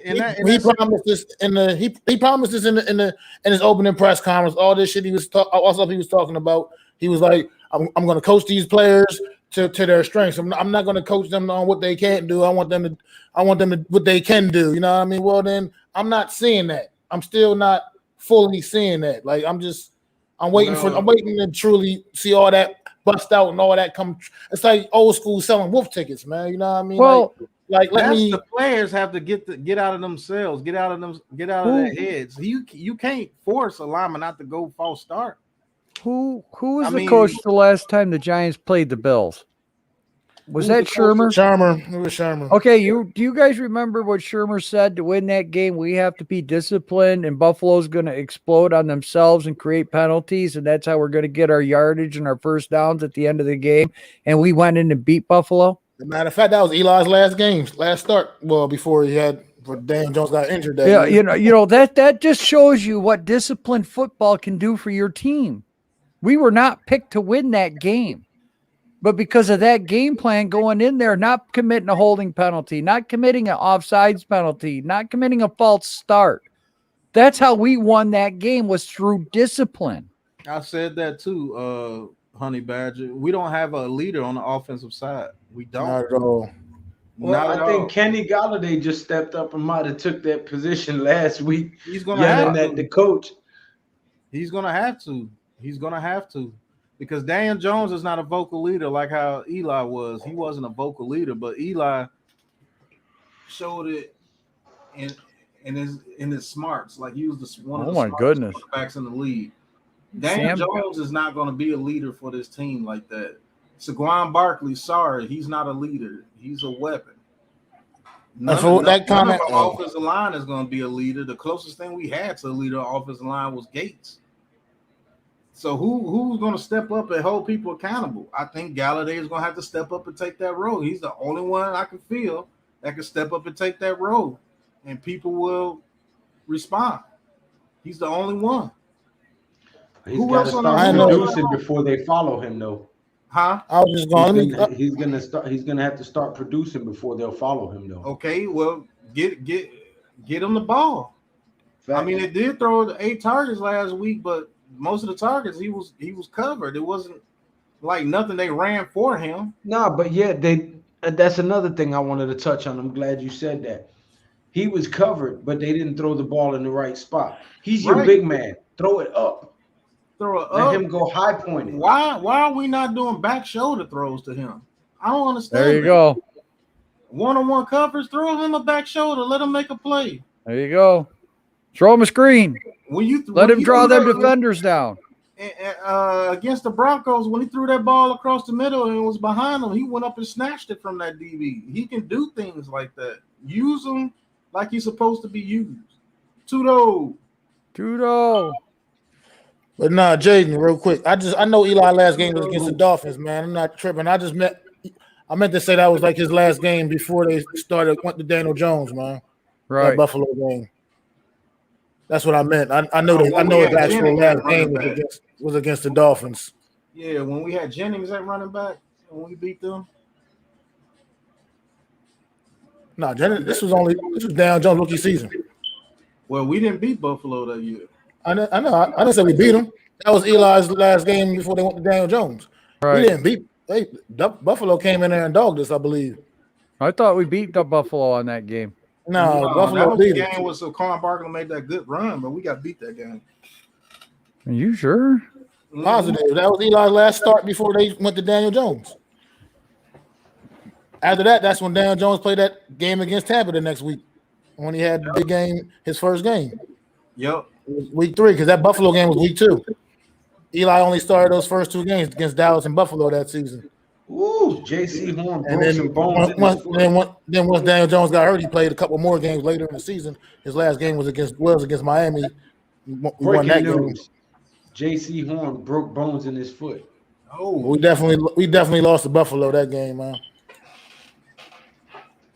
Tudo says in NYG, if NYG offer me a contract I asked for, I'll turn their season around on defense overnight, all by myself. You can bank on it. Okay, Tudo, nah, but get out there.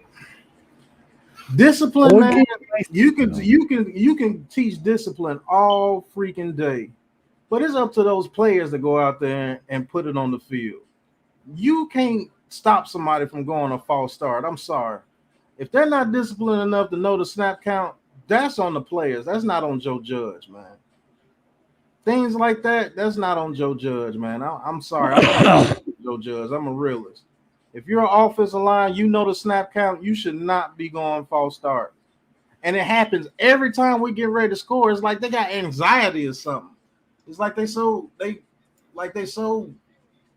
got so much anxiety that we're doing good. We're not supposed to be doing good. Oh, man. And then you just get confused or something. I don't understand it. I've never seen an offensive line do that with the Giants until these past couple of years. Like, every time we get a score, every time we get to like the 35 or the 40, here it comes.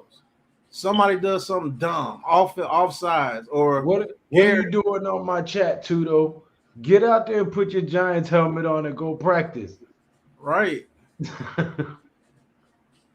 We need you out there. Man, I'll have to look up some of his highlights if we got highlights. That's crazy. 6'4", 245. That's perfect. 5-year All-Pro, 2-time World Rugby Club champion, 2-time MVP runner-up. And you can't doubt those rugby players because, shoot, the Eagles left tackle just got a contract, and he was a rugby player. Right. Yeah. I mean, it's messed up, but it's true.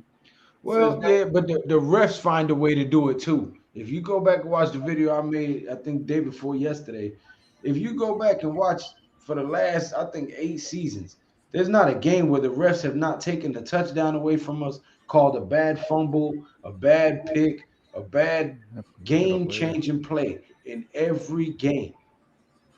Every single game for like the last 8 seasons.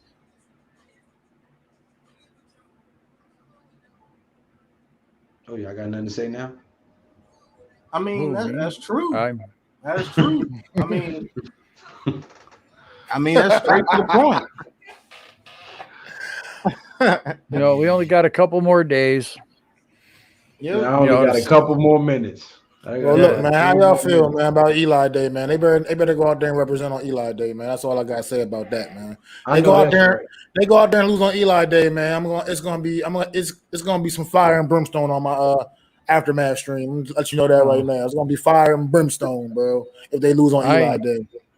I don't even be as disappointed as I was after that football team, the Washington football team game. I was super. That was heartbreaking. Oh, that was absolutely. Trust me, I was there. I was with him. It's like they missed a field goal, and then 10 seconds later, oh, there's a flag. It's like they waited for him to see if he was going to hit that field goal, and it was like, oh, he missed it. Let me throw it. Because if it was offsides, don't you throw the flag immediately? Right. It's like, don't you throw the flag immediately? You know during the play that there's a flag. Well, that's like last year at the Dallas game where that ref reached into his back pocket to grab the flag on the holding call at the last minute there when what's-his-name made that big completion, but the guy whispered in his ear, don't grab it, and he let his hand go and didn't pull the flag out. You can see the ref running. He's doing this number. He reaches behind him. Then all of a sudden he just stops, pulls his hand out, and he's like, okay, whatever. Well, yeah, when they held, who did they hold on that play? It was it Lawrence? It might have been. He gets held so that much. Deep pass to Gallup, and man, when I said that was a blatant hold and they didn't call it, I was like, man, come on, bro. Jerry Jones has a bonus for you. He pulled his hand away from that flag and says, okay, I'll take it. Thank you. That's right. Guys. Jerry Jones, he might not be able to buy a team, but he can buy the refs. It makes it so bad. They're the only team in the league I know that can put up 450 yards consistently and still lose. I don't know. We watched Eli do that one time in New Orleans. Put up 49 points and the team lost. Yeah, it seems we always get our touchdowns taken off the board. Stay taking them away. You know, Sam Darnold didn't have a bad game. 24, 35, 304 yards, 2 rushing touchdowns. Sam Darnold hasn't had a bad game this season yet, Joe. Sam Darnold has been impressive all 3 weeks. Oh, man. NFL better be put on notice in that division. And him and DJ Moore, they got something cooking down there now, man. Well, that makes sense, doesn't it? Unfortunately, I've been accused of always ending somebody's season by being over-aggressive defender. I honestly never give a damn because I'm getting paid millions for what I do for a living. Hey, Jaden. Jaden, don't forget about soft balls either, damn it. You can't win a game unless you got soft balls. Pause. No soft balls on my stream, sir. Well, that's what Brady wanted. Brady wanted soft balls. Pause. He did. He got Deflategate. I remember it well. Oh, you mean empty? Well, pause. Empty balls. Almost got you. Oh man. I'm not gonna lie, Joel. That kid, Jermaine Johnson is pretty nice, man. Dude, he could be there at like 8, 9, 10, 11. Jaden the champ says, I got the refs winning the effing Super Bowl. Hey, they can win it every year if they want to. The kid's got a pretty good outside move. Yes, he does.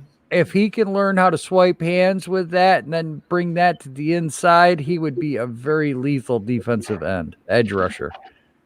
That could be the guy. Coached up right.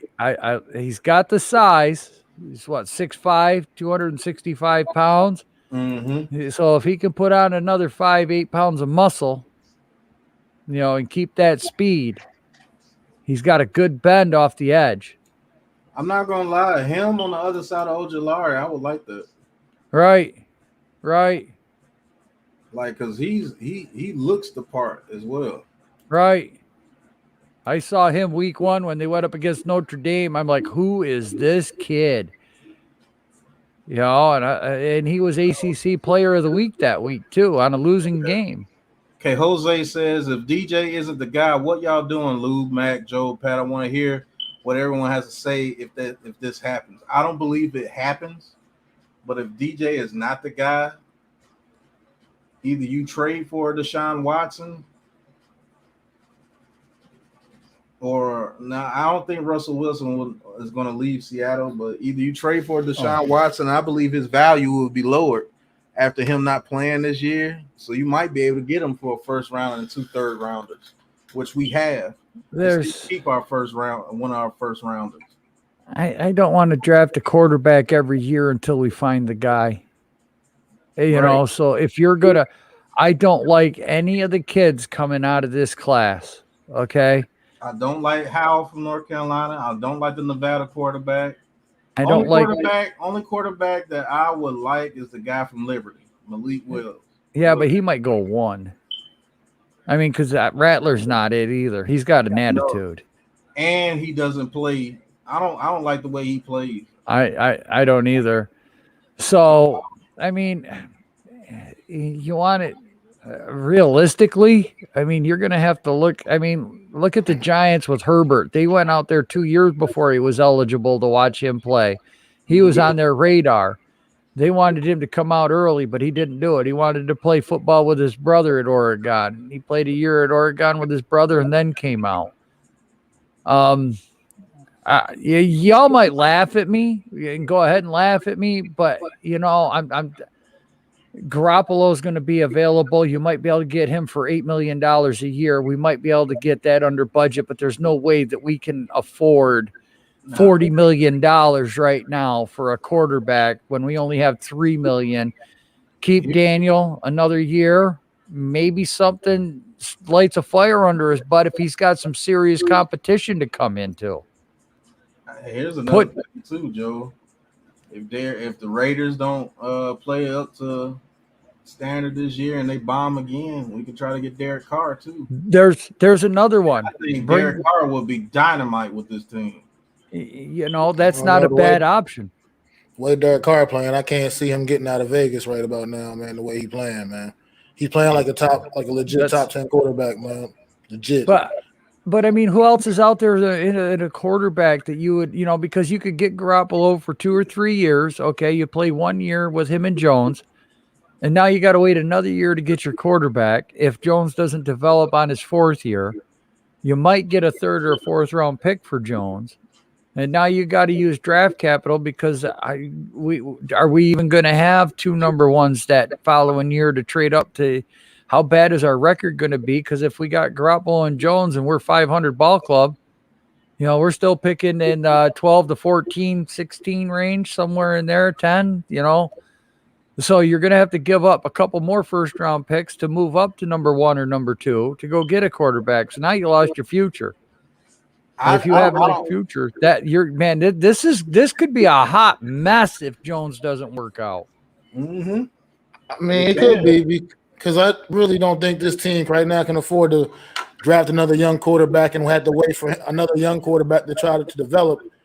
So, not with what you got. Not with what you got out there in free agency. This team was built to win. So that's what I'm saying. We need some kind of veteran. We need some kind of veteran presence to come in there. Somebody that's ready to play right now that can get things going. And with all due respect, I know you love Jimmy G, Joe, man, but I don't feel like he's enough of an upgrade over Daniel Jones. But who else is out there that we're going to be able to afford in that $8, $9, $10 million a year contract? That's all I'm saying. I got what you said. I follow you. You know, I'm like, you know, Jimmy will probably come here for that like money. Taylor Heineke or somebody. Well, I mean, I'm just saying that those are your options. Is going to be an average. True, man. What about Ryan Fitzpatrick? I mean, the guy's stuck around forever. I mean, he might as well just try to play on every single team. Why not? Right. You know, might have to get Andy Dalton or somebody. Continuous tour of the NFL. Now, Tudo, I understand the hate for Gettleman, but now let's not we need to really remember we're just getting out of Jerry Reese's thumb right now. He put us in this hole. He's the one that developed this because we can say that Gettleman's put a lot of draft stock in linemen. Let me remind y'all, Reese did it too. Reese went out there and picked oh God, what was his name? The kid from Syracuse. And then Rosenberg. No, who the hell? Weston Richburg, Justin Pugh. There was a couple more linemen. As a matter of fact, that's what happened to Justin Pugh. He was drafted to be a left tackle, now he ends up playing guard. I think if he's still in the league, he's playing guard. So those are draft picks we don't have that should be playing on our team right now. All right, those are the guys that should be blocking that we should have gelled together. But unfortunately, we didn't. And then Reese trying to save his job. I mean, Gettleman could have done the same thing, went out and bought high-price stuff. 5-year contracts. When you get a 5-year contract, you're done. That guy better play. If he doesn't, you're done because ain't nobody taking that contract. Like Ezekiel Elliott, everybody wants Pollard to start. Well, Ezekiel's attached to a $90 million contract.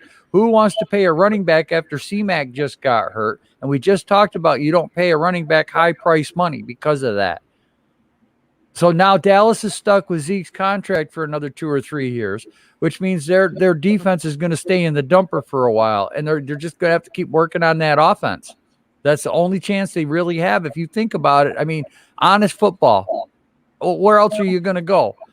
Because cornerbacks are taking $12 million to $14 million contracts. Safeties are 10 to 12. Linebackers, DeMarcus Lawrence is eating up a big chunk of your money.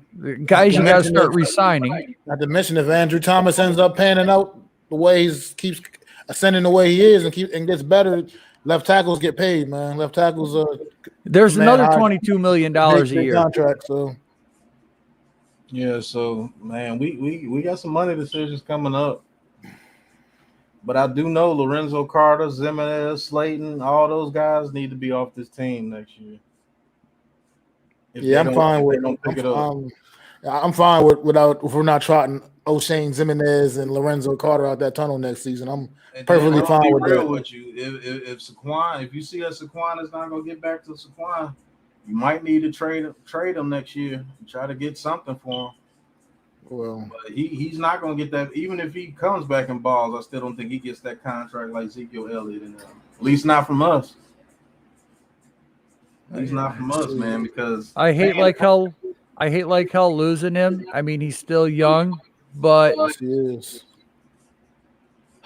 I mean, he's in one of the biggest markets. I mean, where else would he go where he's going to be able to get the endorsements that he has right now? I mean, he's in his hometown, man. Yeah, exactly. He's living the dream. So, I mean, if he does take a $5 million pay cut and he only accepts 12 or 14 a year, I mean, you start winning games and he's going to be looking at 10, 15, 20 with just endorsements.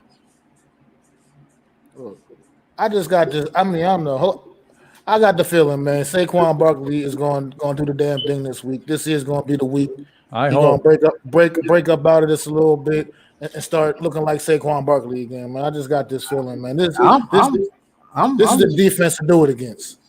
This is the defense to get it done against. I'm worried about the running back market though, because man, those running backs ain't gonna be getting nothing. Watch what I tell you. That when Ezekiel Elliott got that money and the way he's playing right now, he's not playing like he's worth the money.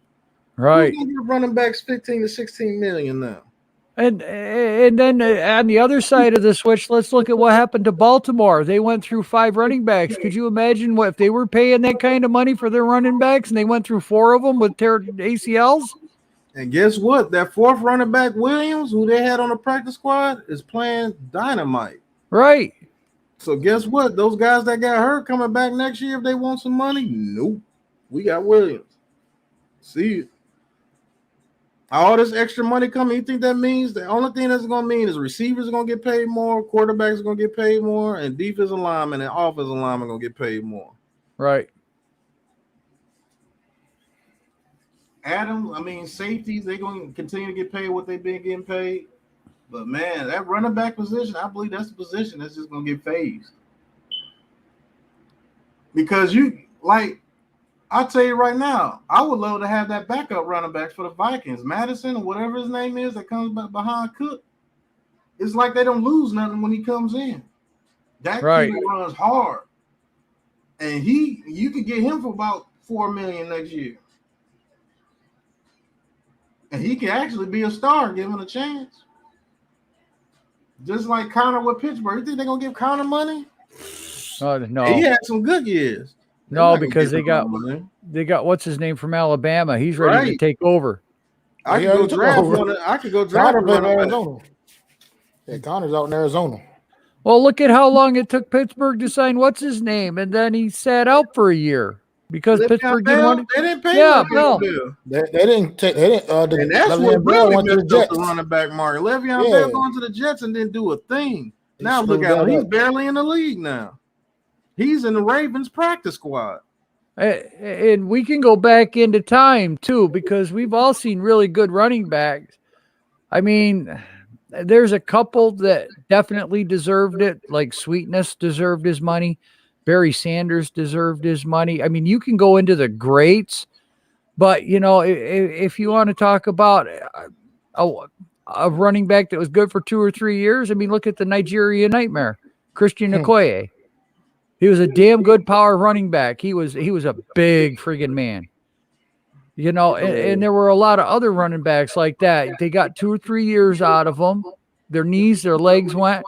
Earl Campbell's probably the best example of a running back who got used up quick. Yeah, man. He ran him into the ground, man. They ran him into the ground, man. Ricky Williams was feeling that way too. Yep, Ricky Williams, Larry Johnson for the Chiefs, if y'all remember him. Yep, absolutely. Sean Alexander, LaDainian. I mean, what running backs in the league do you think that deserves money like that besides Derrick Henry, maybe and Cook and Kamara? That's about the 3 running backs I think that deserve money. Eddie George was a damn good running back too. And yeah, Eddie George. Eddie George he did it without a fullback playing against the Ravens on them years. Right. That's why he went down. He still managed to get over 10,000 yards. Look at Emmitt Smith's career. He had a fullback most of his career. And the offensive line of his career. You know, Adrian Peterson. If Barry Sanders didn't retire early, he would have made the rushing record untouchable. Yeah, I mean, would have never even been able to get close to it. Bo Jackson had a couple good years, Jaden, but he got that hip injury like Tua got, and that's what killed his career. They just didn't have the procedure for it. It did Marcus Aaron Jones is going to have to show more than what he has done so far. Well, Adam wants to jump on Lou if you want to drop the link. Yes, sir. Yeah, Bo Jackson. I feel like speaking of Bo Jackson, I know his career was really, really short.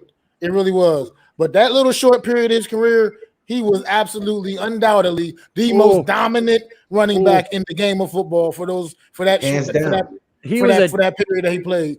Do you feel like the NFL should honor him and put him in the Hall of Fame, even though his career was cut short due to a horrific injury? Because he was clearly going to be a Hall of Fame player. You know what I mean? Like if his career would have played out the way it should have. And it was Bo Jackson was the cheat code for Tecmo Bowl. I mean, you just had to pick him and you were winning. You just picked the Raiders. That was it. Bo Jackson was an absolute monster in Tecmo Bowl. Yeah, you just picked the Raiders. That was it. I remember my brother playing with the Raiders. It made me cry when I was a little kid, man. I could not stop that guy until I figured out how to stop him. Ray Rice, to me, Jaden, was more just excellent. He fit the scheme that the Ravens were doing so well. He was that short, little, shifty power running back that could hit that fourth gear when he needed to, but Adam, what's going on? Yo, Adam. Hey, guys. What's going on, fellas? What's good, Adam? How's it going? Living on the couch, man. We're living on the couch. Adam, don't be calling in on my stream with no damn sleeping pills in your system, man. Nah, man, I'm ready to go. I'm trying to get this. I'm trying to get this stream fired up. I've been listening to it. I'm like, what's going on? The snooze fest over here. Let's go, man. Hey, we got to be getting angry. You know, we're talking. I know you're talking about running backs, and there's some great ones that you guys have mentioned. You know, where's Curtis Martin on that list, huh? Right, Curtis Martin. Oh, good name. Good Curtis, name. my favorite Martin. What's the best part about dating a female Eagles fan? They all lay down without asking, and they always give up on the fourth quarter with 2-point conversions. Oh, my God. Oh, Marcus Allen. Yes. I just said that. I said they did him dirty. Yeah. Yeah, they did him dirty out there in Oakland.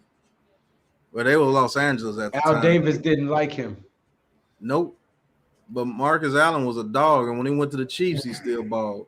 Yeah, I mean, yes, he did. That 94 Chiefs team was pretty good. You know, Marcus Allen, Joe Montana. I'll say this about Bo Jackson, the Hall of Fame. If they let Terrell Davis and Gale Sayers get in there, I think they should let them get in there. Wait.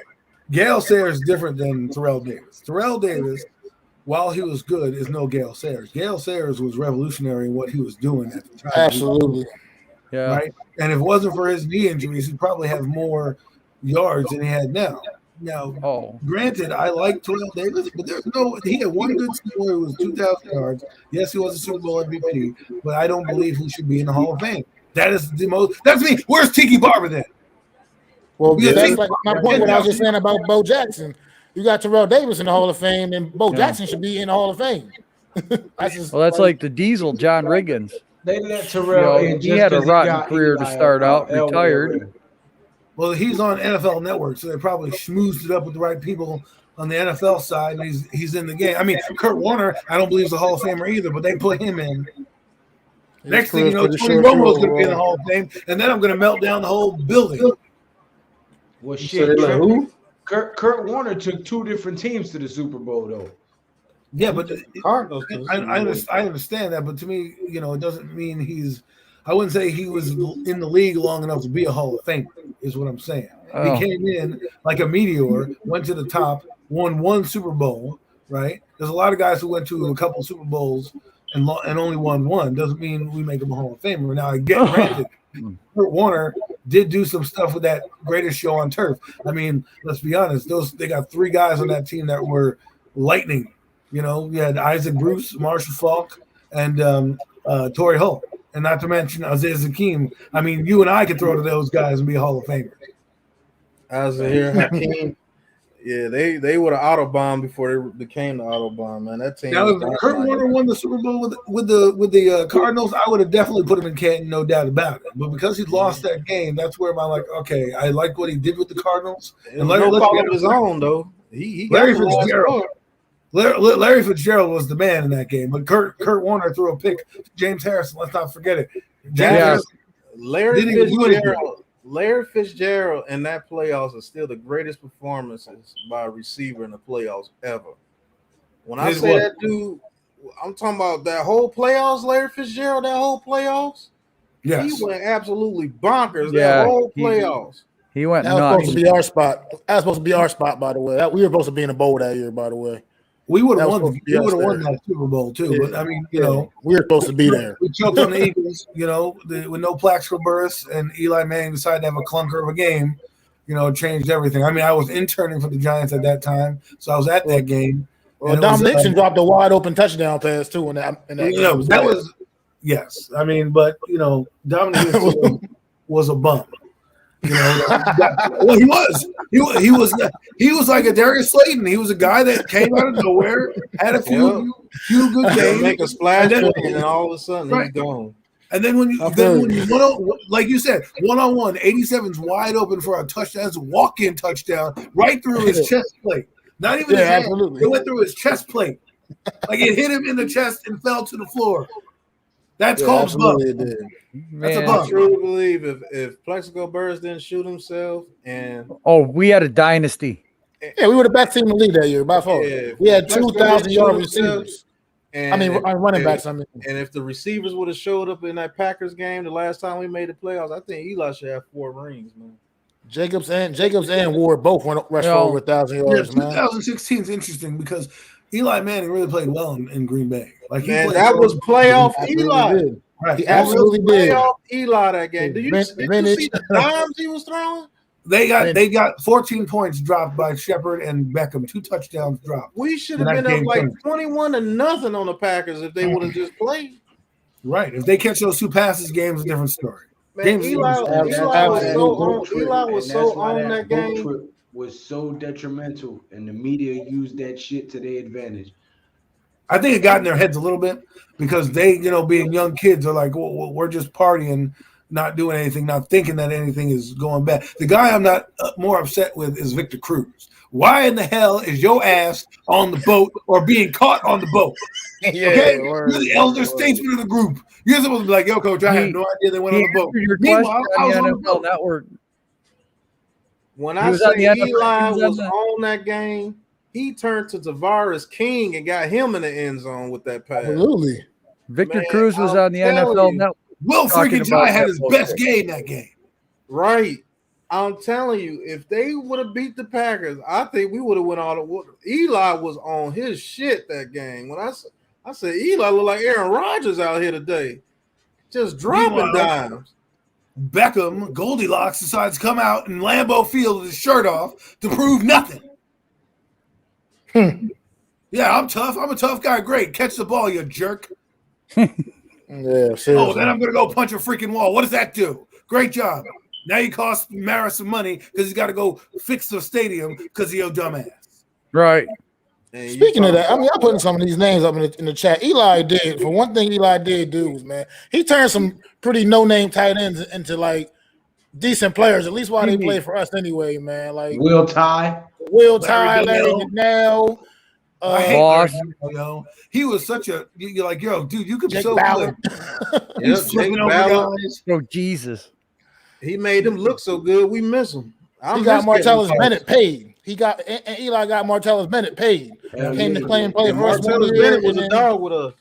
He made Larry Donnell look half decent. The only reason why Donnell didn't make out because he was just an idiot. But Larry Donnell jump over people and land on his head. What are you doing, dude? Yo, that was so ridiculous, man. There was one time he jumped.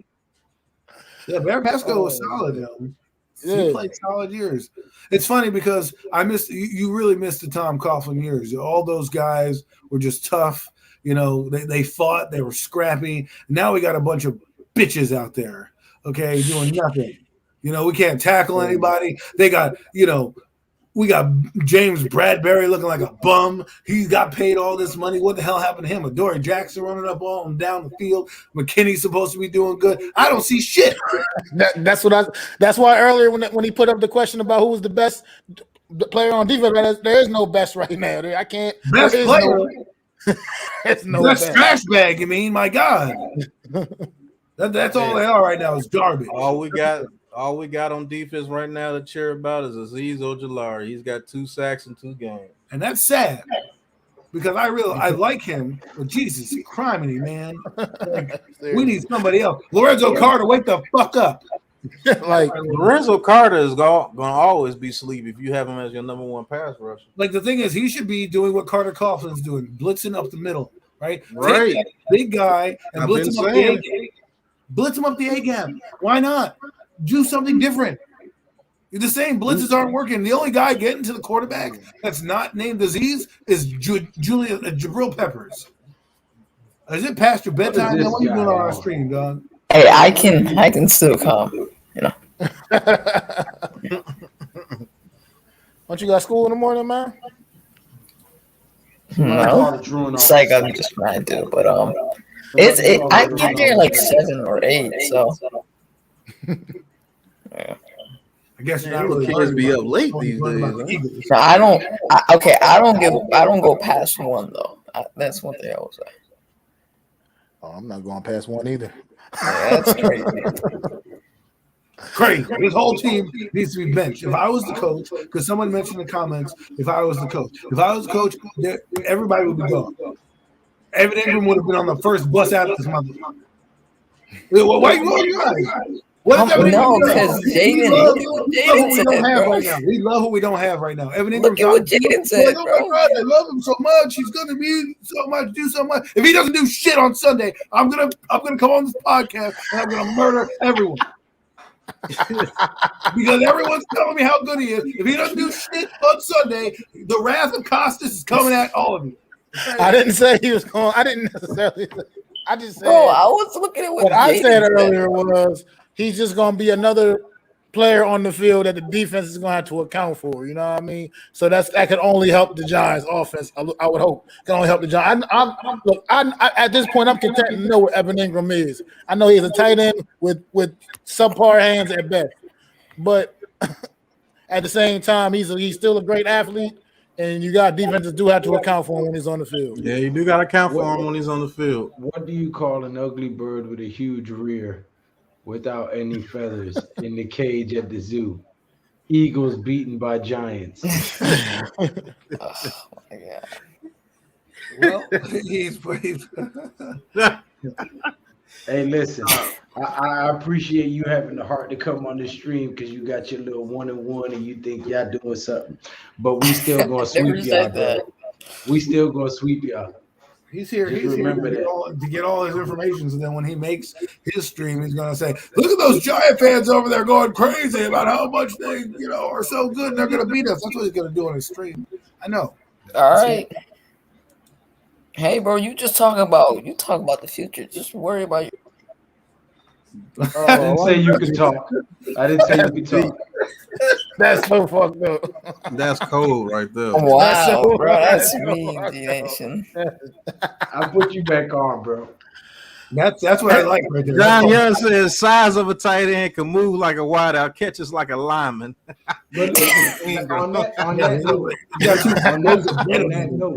On that note, we should be able to do pretty good against Kyle Pitts, considering that we play defense against Evan Ingram all practice. You would think. Pitts can actually catch the ball. I know if we run that zone, Kyle Pitts gonna eat. Well, Kyle Pitts won't get in no damn zone. You would think, but Ingram usually looks pretty good in practice too. So Ingram's the best practice player I've ever seen. Gets all glistened up like he's doing something, running some routes, and then all of a sudden he gets on the field and it's like he's lost everything. It's like I said, some people are just games.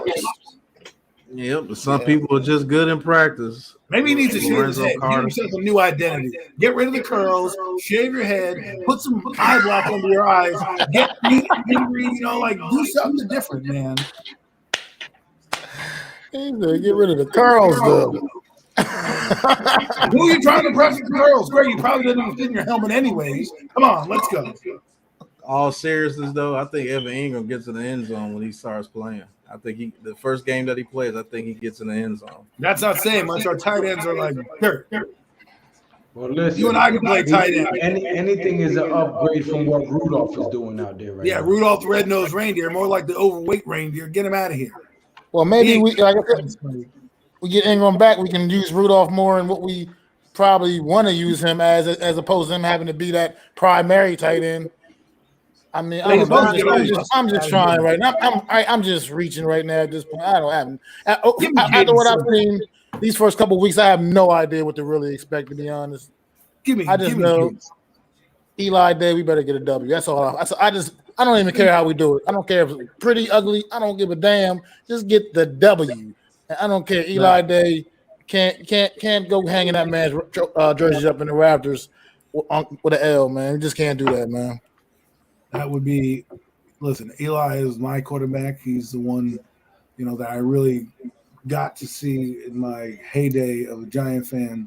So this is for him. They need to win this game. They better ball out for him Sunday. Absolutely, man. I hope Judge brings him in and says, listen, guys, this guy's a legend. And what are you laughing about? This guy's a legend. Play for him, So you set him up, Adam.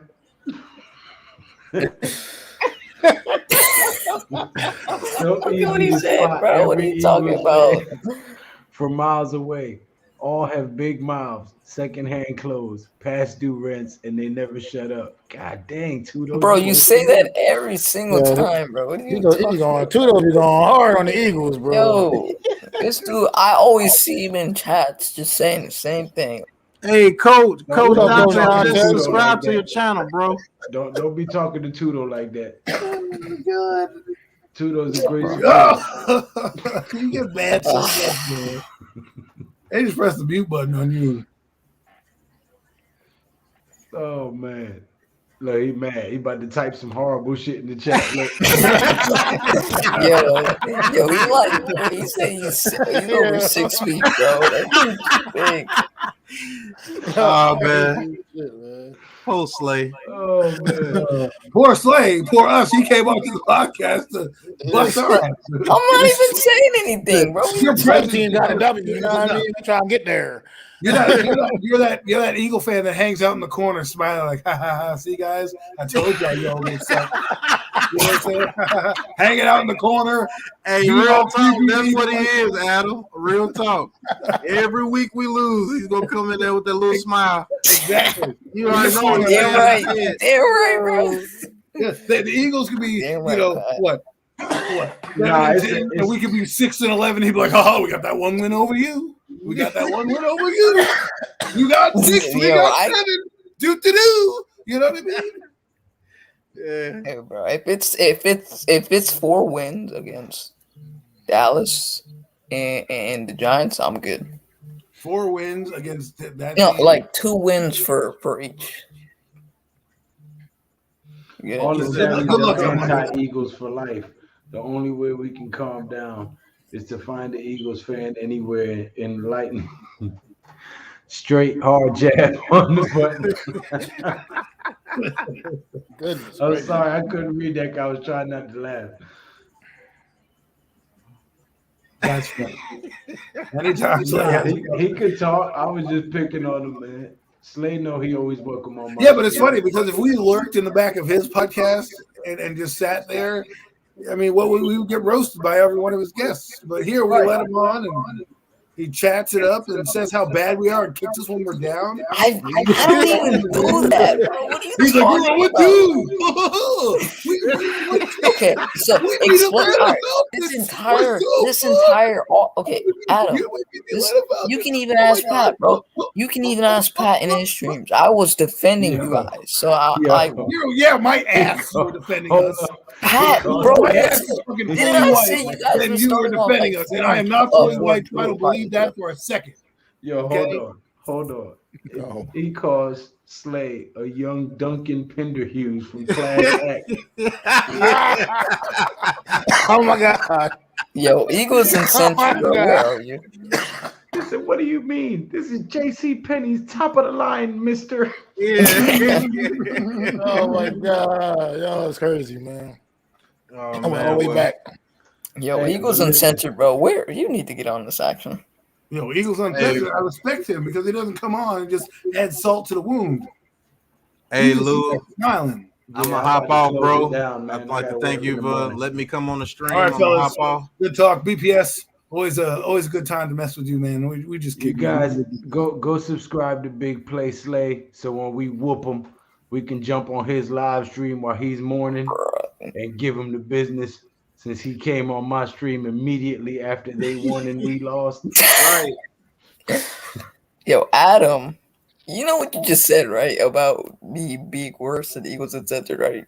You know that's a lie. Because Eagles and Century. I'm just messing with you, bro. I had to get that last Bro, one. leave me alone, bro. Shows you how much we care.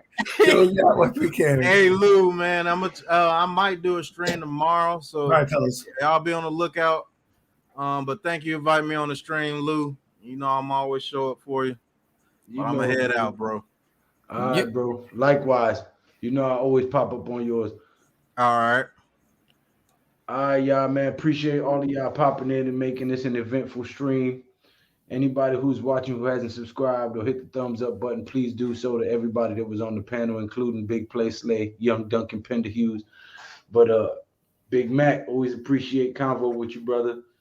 Same likewise, bro. Good night, and we'll see you on Sunday. Yes, sir.